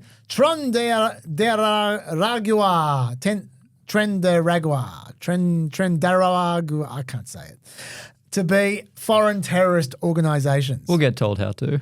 Yeah, I'm sure we will. Yeah, please, Peppers. How do you say Trendaragua? Trendaragua? It's on the screen. Trendaragua? Is that how you say it? Also, especially designated global terrorists. They're different. Two different kinds of terrorists. He also plans to invoke the Alien Enemies Act of 1798 to deport anyone designated as a terrorist under this order. He's just putting them all together. Why does this matter? It allows the government to prosecute anyone seen as supporting those organisations as providing material support to terrorists. That's why it matters. Also allows Treasury to do what they can do to terrorists, which is seize their assets. So they can seize cartel assets. Trump could use these terrorist designations as an excuse to send the military, who are now at the border, to Mexico without first asking Congress. Remember, the first Trump administration designated the Islamic Revolutionary Guard Corps, the IRGC, from Iran, as a terrorist organization. Next thing they did, they got the army to assassinate its head, Soleimani. Yeah. So maybe that's what they plan to do with cartels. Wow. Assassinate the heads of the cartels. Now you might think that's wild. That's just speculation. I have no reason to think that. Why would I say that? Well, allow me to introduce you to Congressman Carlos Jimenez. Really glad that they're a terrorist, been designated as a terrorist by the Trump administration. Now let's go after them and wipe them off the face of the earth. What do you mean by that? Let's go after them. Attack them inside Mexico. Is that what you're saying? Oh, yeah. That's what I'm saying. Look, I would give Mexico 2 weeks to do the job, and if they can't do the job, then we've got to do the job. We got to protect American citizens. Hey, Stuart, they've been killing hundreds of thousands of Americans, and they do it knowingly, poisoning us. And so, we need to go get them, and we need to wipe them off the face of the earth. I wonder if America is ready for that kind of, I'm going to call it radical change. Well, listen, we went to war for 15 years when al-Qaeda killed 3,000 Americans. These Mexican cartels are killing hundreds times more than that, and they're right across the border. And so, yeah, we need to go get them and wipe them off the face of the earth. He said wipe them off the face of the earth 3 times. Yep. That was his talking point. He turned up to that interview. He had one thing written on his palm card. Exactly. Wipe them off the face of the earth. He thought that was him putting his best foot forward. I don't think that was even written on his hand. I think that was tattooed since 9/11. Yes. So that's where we're at. That's congressmen are already saying, great, thanks for that terrorist designation. Now, let's wipe them off the face of the earth. 4 years of this shit, it can escalate. So we'll see what happens with these designations. By the way, I hate the way they use the number of people who've died from fentanyl overdose. Yeah. As if the Mexican cartels are going, yeah, let's kill 300,000 people. Yeah. As if they've committed murder 300,000 times. Like there's no agency whatsoever from the drug user about dying. Also comparing deaths to 9/11 just because. Yeah. Oh, yeah, no, that'll explain a war because the amount of people who died in 9/11 explained that war so well. Yeah. It's I'm not saying they're great guys. I'm just saying No. Let's not pretend that the only people who play a role in fentanyl overdoses are the people who supply the fentanyl from a different country. Not the drug dealers, not the manufacturers, not the people themselves who take the fentanyl, not the people who use it as adulterant to other drugs. No, it's just the cartels. They're the only ones. Anyway, this is also clearly illegal, this terrorist organization bullshit. They're simply not terrorists. Terrorists have a definition. They're people who target civilians for political reasons. That's not what cartels are. Cartels and gangs are merely criminals. If these guys are terrorists, then so's every organized crime group in America.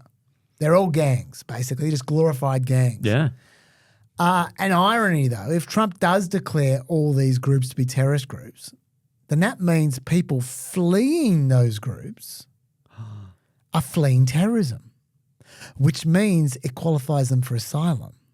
Oh, but he's not taking any asylum seekers at the moment. But if he ever allows asylum to come back, and he never will, but if he ever did, let's put it this way. Let's say Joe Biden came back. Let's say they exhumed Biden Bernie style, and he came back, and he overruled or he repealed the executive orders, which was saying no asylum anymore. But he left this one in place. Then it would mean it would mean half of Mexico gets to be an asylum seeker. That's what it would mean. They haven't really thought this through. I tell you who has thought this through. Republican Dan Crenshaw has thought this through. Listen to the man. So I've never said we should designate them as terrorists. There's a really good reason for that. If you designate them as terrorists, you just created millions of more legal asylum seekers south of our border. You actually make our immigration crisis far, far worse. All of the authorities that come with a terrorist designation, I have a bill that gives you all of those authorities, goes after their finances, sanctions Mexican officials that aid and abet them without designating them terrorists. Now, look, are they obviously terrorists? Of course, they act like terrorists. But if you designate them that way, you will make our immigration crisis much worse. And so that's my message to a bunch of senators too, who are pushing legislation to that end. I know it makes a good headline, but it's a really, really bad idea when it comes to our immigration crisis. He has such incredible iPad technology. Like the eye thing. I'm not talking about his tablet. Just look at it. It's extraordinary. Could we get a freeze frame of that again, Lockie? Look at that. Incredible. Dan Crenshaw's a smart guy. I completely disagree with him about the fact they're acting like terrorists. I think that's him pandering. No, that's his equivalent of they are terrorists. Yeah, that's his equivalent of let's wipe them off the face of the earth. But he obviously knows what's going on. They should listen to him. Okay, so that there is one of a number of. I've just run through, in my view, the most illegal of the executive orders. Now, this next one is close to my least favorite, possibly my least favorite. This one I don't think is illegal. In fact, it's definitely not illegal, but I hate it. It's the refugee freeze. The order says the United States lacks the ability to absorb large numbers of migrants and in particular refugees into its communities in a manner that does not compromise the availability of resources for Americans, that protects their safety and security, and that ensures the appropriate assimilation of refugees.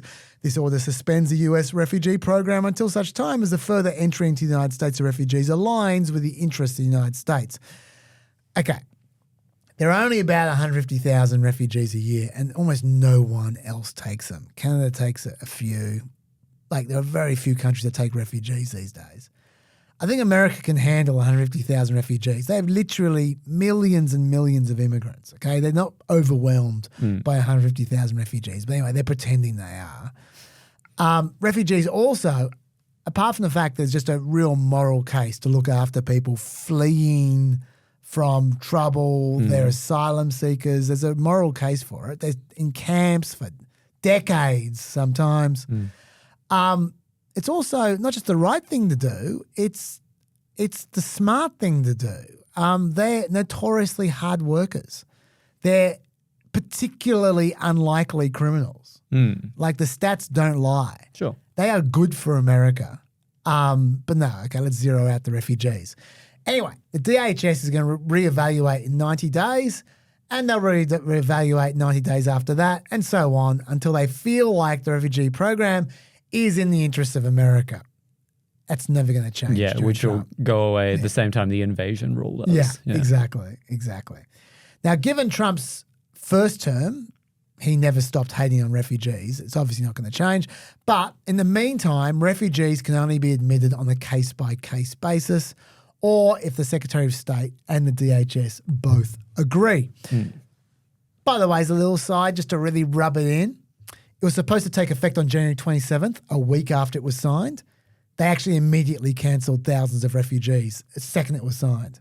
They had flights. The refugees had flights. They were coming to America the next day and a couple of days after that. They would have made it according to the executive order, and they cancelled their flight and said, screw you, stay in Afghanistan or Pakistan, wherever they are, left them in the lurch. They have no legal authority to do that, but they did it anyway.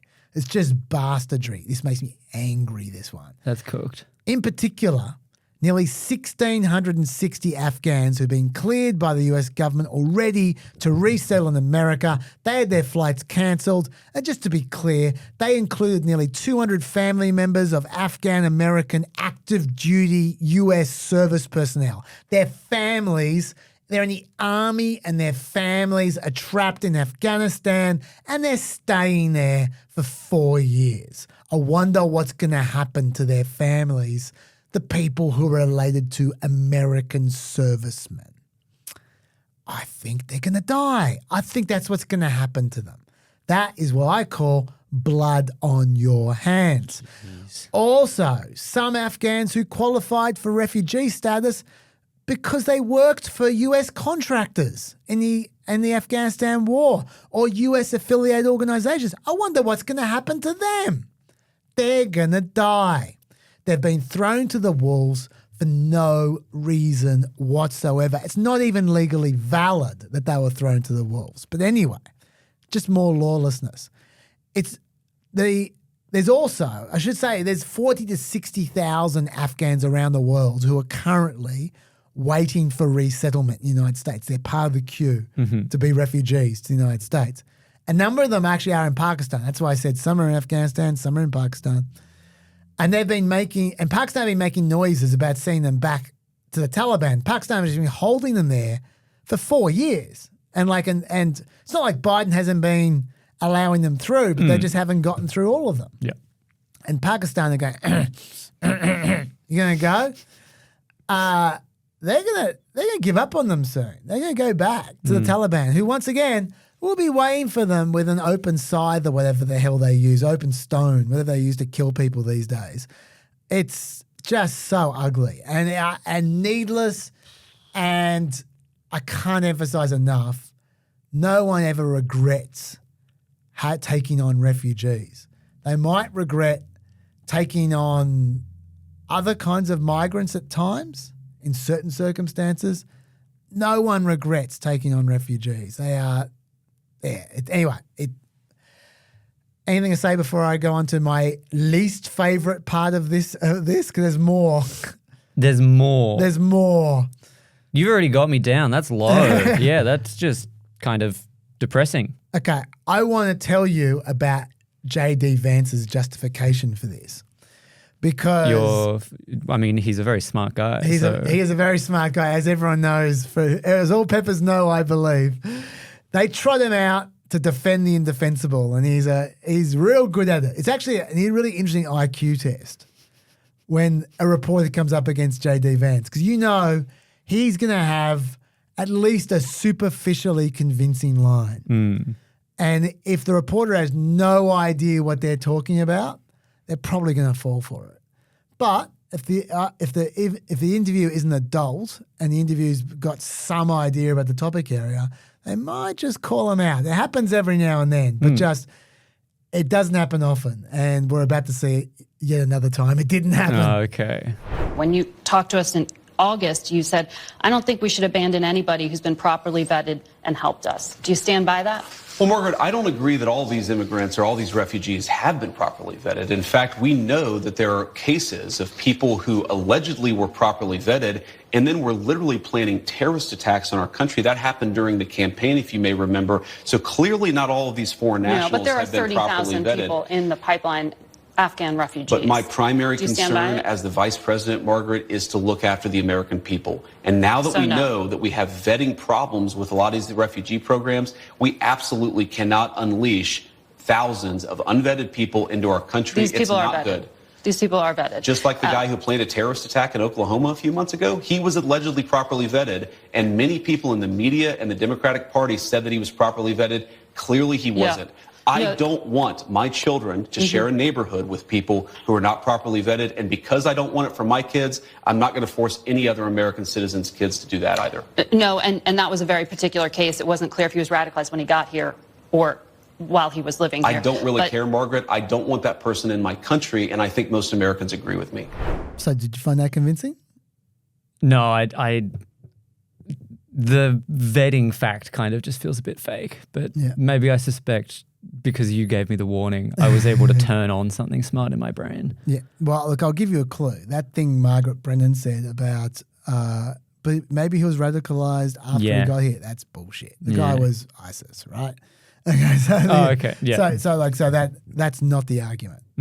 Now there's an obvious argument in my view, and then there's a subtle argument. The obvious one is he's talking about one person. Yeah.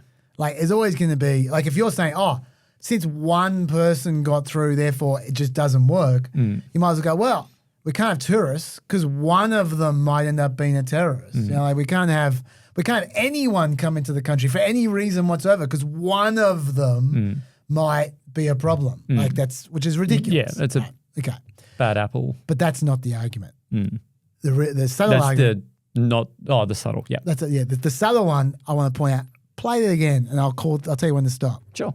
When you talked to us in August, you said, I don't think we should abandon anybody who's been properly vetted and helped us. Do you stand by that?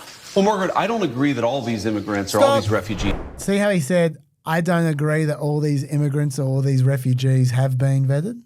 He just conflated immigrants with refugees. Oh, he did too. And his entire answer was based on that fiction. On one immigrant. And of course he did that on purpose. Margaret, come on, Margaret.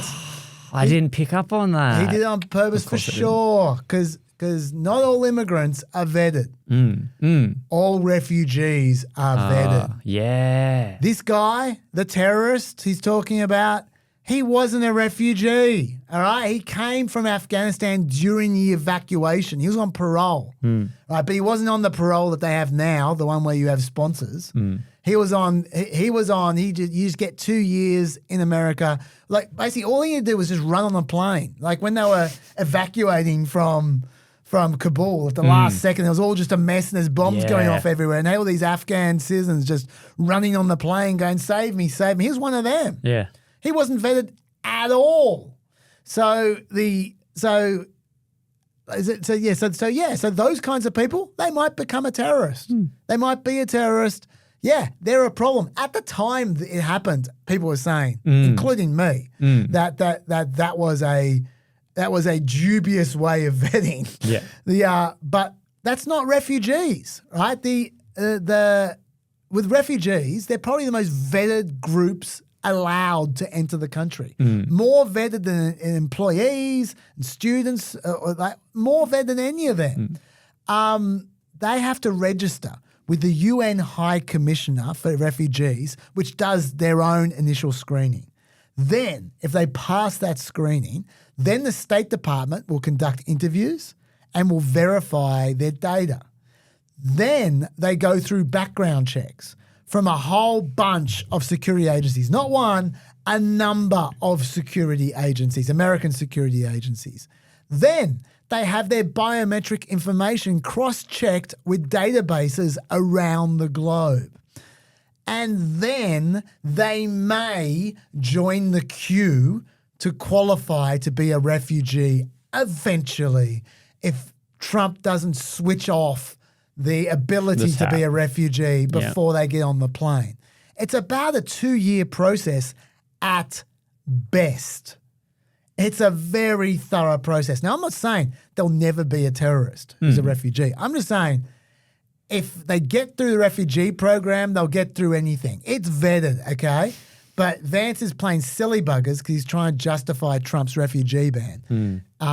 Makes me so angry. Anyway. It's a shame when people use such keen intellect for evil. Yeah, I'm glad that you're on board the JD Vance's smart train. I reckon, I don't know if the Peppers are still going to... I didn't say I was on board. I don't know if you might just be being sarcastic. I don't know if the Peppers are still going to give me shit about this, about the fact that I think he's smart, but honestly, he's smart. No, I mean, yeah. No, I think that he's smart enough to know how to how to get past journalists' questions like that, which is what he needs to be smart at doing. Get past her, at least, Margaret Brennan. And the last immigration executive order is the travel ban. Basically, the order calls for plans and procedures to vet and screen to the maximum degree possible all aliens who intend to be admitted, enter, or are already inside the United States, particularly those aliens coming from regions or nations with identified security risks. You know what? I got no problems with that one. That's fine. Vet away. Vet all you like. I got no problems with that at all. There are dangerous people out there. There are people with diseases. Yes, you should choose who crosses your borders, whatever John Howard said, and the circumstances which they come. Yes, fine. Do your vetting. Just don't cut them off. But yes, vetting's great. No problems. Tick. That's one tick. All right. Energy. There's a fewer energies than immigrations. Immigration was the big area. Unleashing American energy. This is another grab bag. This is an energy grab bag this time. Oh, I remember that. Yeah. Okay. Yeah. Of ways to promote fossil fuels and undermine renewable energy. Unleashed. Yes. They're kind of unleashing fossil fuels and leashing renewable energy. That's what they're doing. Certainly not all of the above, like sometimes he promised, sometimes. It encourages energy exploration and production on federal lands and waters, including offshore. Okay. It calls for the elimination of unfair subsidies and other ill-conceived government-imposed market distortions that favour EVs over other technologies and effectively mandate their purchase by individuals, private businesses, and government entities alike by rendering other types of vehicles unaffordable. In other words, he wants to get rid of EV subsidies. How does Elon feel about that? That's a good question, isn't it? Elon loves it. Oh. Because? Because? Doesn't it mean that more Teslas get sold than foreign EVs? What it means is that Elon has a huge advantage over his competitors because Tesla can survive without subsidies. They can't. Oh. So Elon's thinking, yep, in about 10 years' time, there would be 4 or 5 main competitors for Tesla. They're going to go out of business. Great. Not quite the hand gestures I would have done for an Elon impression, but I'll let you blur it. The Peppers love that, by the way. They loved you blurring my salutes my inverted commas salutes last week. Sorry to create more work for you there, Lucky. So Elon's got no problems with Trump getting rid of the competition. As far as China goes, which is his real competition. Yeah, they're gone now. This would. Yeah, this is not going to affect them because they're much cheaper than Elon than Tesla. But tariffs will sort them. So tariffs will sort them out. And this will sort out the local. Exactly. Cool. Exactly. So, wow. So Elon's got no problem with that. Well done, Elon. Also, this order safeguards the American people's freedom to choose from a variety of goods and appliances, including but not limited to light bulbs, dishwashers, washing machines, gas stoves, water heaters, you know the list, toilets, shower heads, and to promote market competition and innovation within the manufacturing and appliance industries. So they're talking about removing efficiency standards. That's what we're talking about. Which you can buy something really cheap. That won't work. Yeah. And Trump's been, as you know, has been hot on that one for a while. It also reverses 12 Biden regulatory actions supporting clean energy, and it directs a review of agency activities that potentially burden the development of domestic energy resources, particularly when they say domestic energy resources, they mean natural gas, coal, hydropower, biofuels, critical mineral, and nuclear energy resources. I wonder what's missing there. Solar and wind. Aren't they missing? I don't think that's an accident. He's also trying to kill the Infrastructure Act and Inflation Reduction Act as well, the Biden Acts. He says terminating the Green New Deal. Hey, all agencies shall immediately pause the disbursement of funds appropriated through the Inflation Reduction Act of 2022 or the Infrastructure Investment and Jobs Act, including but not limiting to funds for electric vehicle charging stations made available through the National Electric Vehicle Infrastructure Formula Program and the Charging and Fueling Infrastructure Discretionary Grant Program. That's illegal. We already talked about this. That is impounding. He needs to go through the proper process. That is not the proper process. The Congress has already appropriated these funds. They need to be spent. He might try and repeal the bill. We'll see how that goes. As I said, 22 of the 25 congressional districts that receive federal funding for EV manufacturing in America are held by Republicans. Oh. It's not an accident either. No. So we'll see how that goes. I reckon they might live to fight another day. They also did, weirdly, put out a memo clarifying this executive order that the provision only applied to funds supporting the Green New Deal when the Green New Deal doesn't exist. And they know that because they just cited the two acts and they said they were terminating the Green New Deal. Anyway. I have a bit here that's too technical even for PEP. Can you believe that? It's too technical even for PEEP. I'm not going to do it. Where are you going to put it? No one's going to hear about it. Whoa. If you care about the CEQ, let us know. Tell me in the comments and I'll tell you about the CEQ. You can look that up and you can see what you reckon. It's the Council for Environmental Quality. Tell me if you want to know about that. I don't think you do. Okay, this is the big one from this executive order. Sure. The calculation of the social cost of carbon is marked by logical deficiencies, they say. A poor basis in empirical science, politicization, and the absence of a foundation in legislation. The administrator of the EPA shall issue guidance to address these harmful and detrimental inadequacies, including consideration of eliminating the social cost of carbon calculation from any federal permitting or regulatory decision. Do you know what the social cost of carbon is? No. It's a really important concept that most people don't know. Mm-hmm. When you do a model of how much a particular regulatory action is going to cost, or how much a factory is going to cost in terms of the effects on the environment, you can say, well, if you dump a whole bunch of toxic chemicals into a river, it's going to poison this many things. That's easy to calculate, right? And then you come up with a big number. When you talk about carbon pollution, what's the cost of carbon pollution? If you're just going to look at the cost of a little bit of carbon dioxide in the air, I'll tell you the cost. It's zero.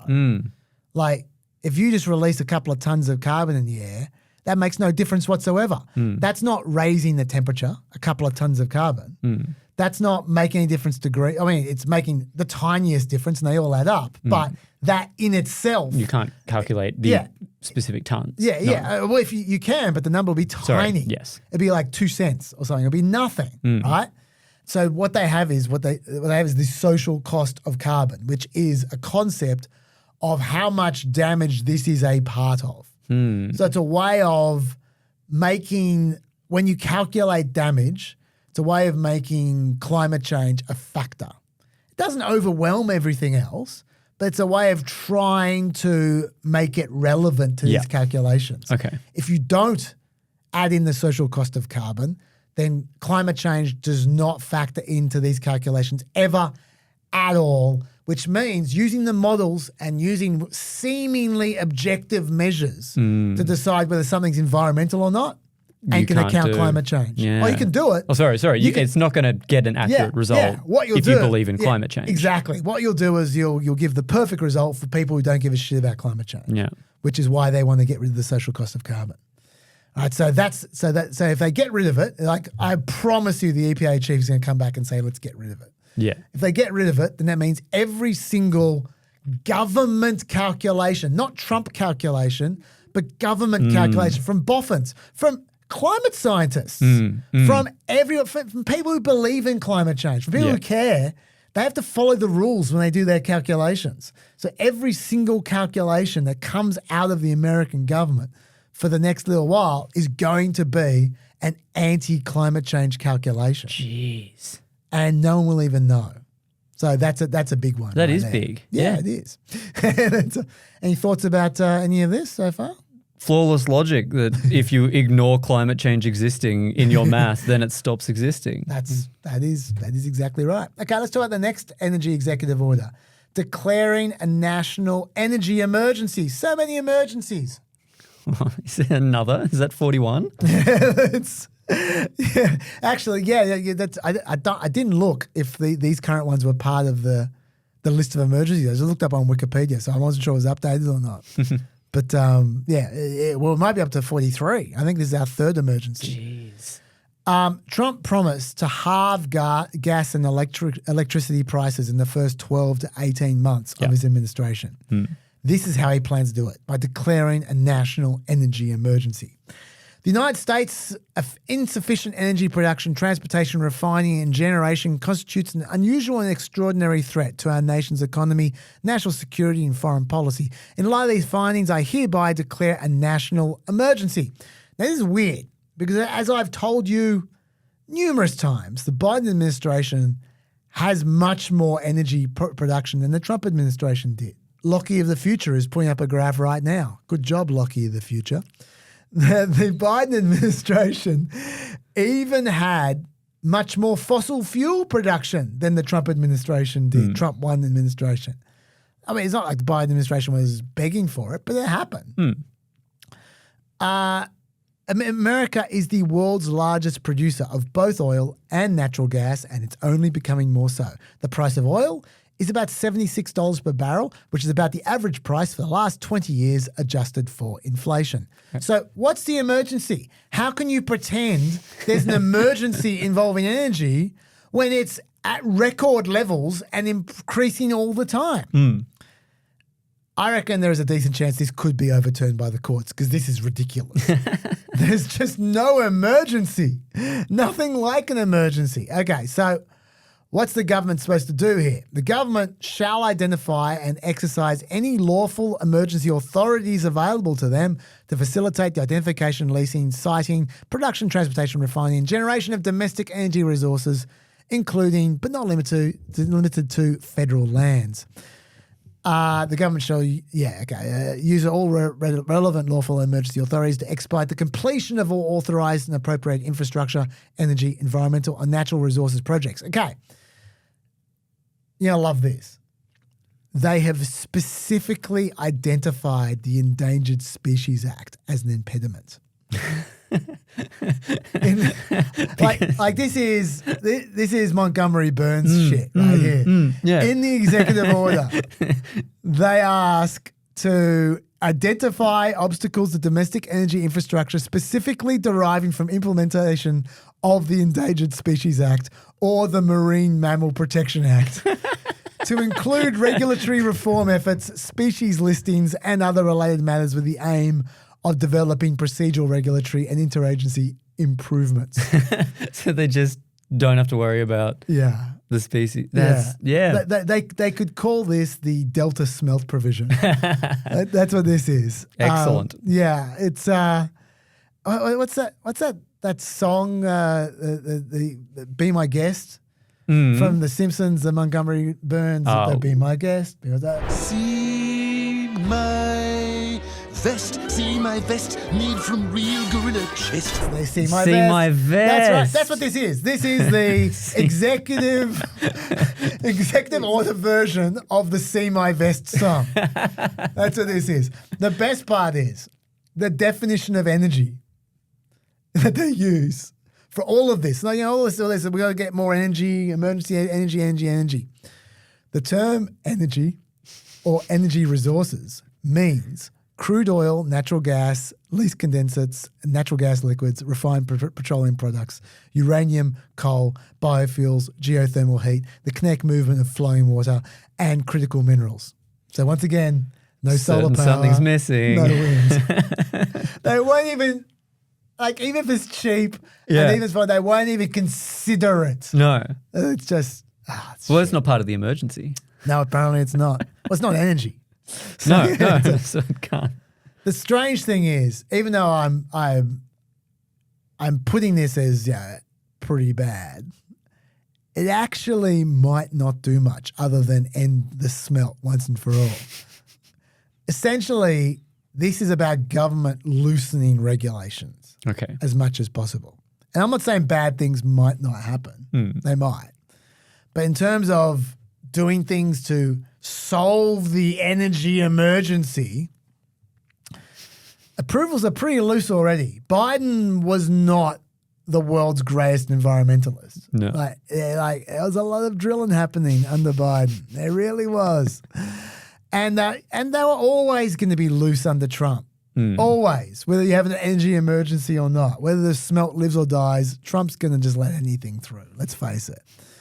The thing, though, is changing regulations through the agencies takes a lot of time. It takes a lot of time to change. Everything I've been talking about is changing regulations. Going, social cost of carbon, get rid of it. Let's have a new regulation. Smelt, let's get rid of it. Let's have a new regulation. All of these things are creating new regulations. You don't click your fingers and get a new regulation. There's a process you got to go through. And there's court cases and all the rest. It takes years, at least 2 years to do it properly, maybe 3 or 4. If you skip a few steps, you're back in court and you get struck down. And that's why Trump lost from memory, about 87% of his administration law cases in his first term. It was all this shit he did, which went to court and he just lost. So he kept on trying to cut corners because he couldn't wait. He wasn't patient enough. That's this again. All this stuff is going through regulations, which is going to take years and years and years, and I bet they cut corners again. If they don't, there's still a few years to go anyway before that would happen, and then the next administration can take the 2 or 3 years to change those regulations again. It still won't make a difference, even if they get the regulations up. I don't think they get the regulations up, so that won't make a difference. But even if they do get the regulations up, it won't, and I'll tell you why. There is a limit to how much energy development businesses are going to undertake. They're already breaking records. Yeah. Every extra bit of oil or gas, and it won't be solar or wind, every bit of oil and gas they produce reduces prices. There's more supply, and so the prices go down.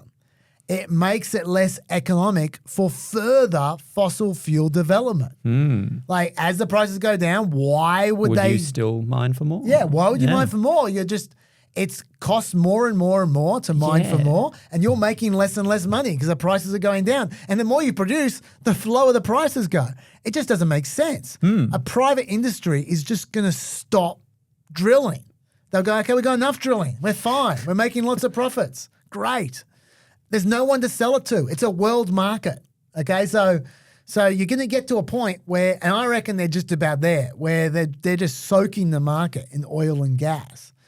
As a co-director of the Middle East Energy Roundtable said, Trump seems to be signaling that he wants low oil prices and high investment at the same time. Those two things are just incompatible. Yeah. That's an oil guy. Right, okay. So I'm not convinced this is actually going to do anything. Like it sucks, but it sucks, but it's just not going to work, I don't think. There's a ceiling to it. Yeah, that's my take at least. I mean, if this happened, if this persisted over the decades, then yeah, it might be a problem. But just in the short term, over the next few years, I don't think it's going to make much of a difference. Now, the fact that the the savior for people worried about climate change is that they're just drilling so much oil they can't possibly consume anymore. I don't think they're going to be comforted by that saving grace.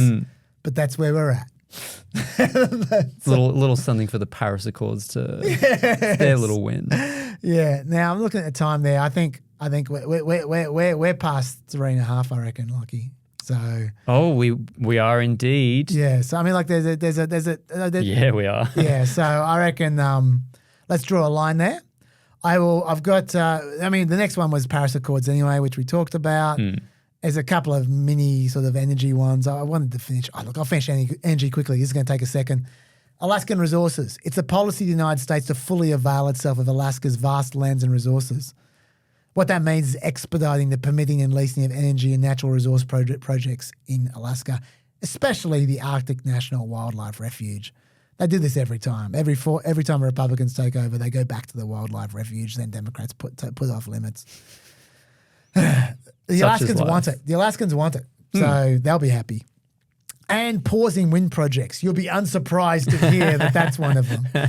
I hereby withdraw from disposition for wind energy leasing all areas within the offshore continental shelf. That's an indefinite suspension of all offshore leasing of wind projects. Okay? This withdrawal does not apply to leasing related to any other purposes such as, but not limited to, oil, gas, minerals, environmental conservation. Still there, every single one. Let's be really clear, guys. This isn't affecting oil. But I was just going to say it doesn't affect existing leases. Okay, so new ones. Yeah. So the offshore wind is continuing, but no new stuff. No. Anyway, but the Secretary of the Interior shall conduct a comprehensive review of the ecological, economic, and environmental necessity of terminating or amending any existing wind energy leases. So they're on notice. The Secretary of the Interior, Doug Burgum, is going to be conducting a comprehensive review. That in itself shouldn't be a problem because although I noticed they didn't say offshore wind, they said existing wind. So we're talking about onshore wind as well. That's a review for all wind power. But Doug Burgum's not anti-wind power. He's from North Dakota, which has lots of wind power. Doug Burgum is not anti-wind. He explicitly endorsed and all of the above strategy in his confirmation hearings. He means it. He's been saying this the whole time. Whether he's the one who's going to make the call or Trump's going to make the call, well, we'll see about that. Because I think Trump's got a view about wind power. Something tells me. But if it's left to Doug Burgum, it'll be fine. The top 4 states for wind generation, though, are Texas, Iowa, Oklahoma, and Kansas. Very red states. Yeah. So, well, they're in the middle of America where there's wind, so that makes sense. So maybe Trump will leave at least onshore wind, if not the existing offshore wind. We'll find out. As an aside, on January 20, the Department of Interior froze the general permitting of new renewables projects on public land, of course. It lasts for 60 days, and then we'll see. That might be payback for Joe Biden doing the same thing to oil and gas projects in his first 60 days. Yeah, let's not. I haven't gone back over Joe Biden's executive orders. I'm sure if I went back, I would find the opposite of what we saw here, which is a whole bunch of things where oil and gas can't do something, but this does not affect wind and solar. But anyway, whatever. That is energy all wrapped up. Okay, so now we've talked about withdrawal from the WHO already, so I'm going to tick that off. Coming up in PEEP, on Sunday afternoon, I think. Yep. We'll see. Yep. I got the rest of Foreign Affairs coming your way. Ooh. And then we've got the woke stuff. They've got January 6th. We've got a whole bunch. And I'll try and keep it not too far over 3 hours. I'll try and keep it to 3 hours, that and the interview. Let's see if we can polish off the rest of all these executive orders and memorandum from the first week. It's going to be exciting. There's going to be a lot of me talking to myself. I will see you guys then. I'll see you then, Lockie, in the edit after that. Indeed you will. Till then, be peppy.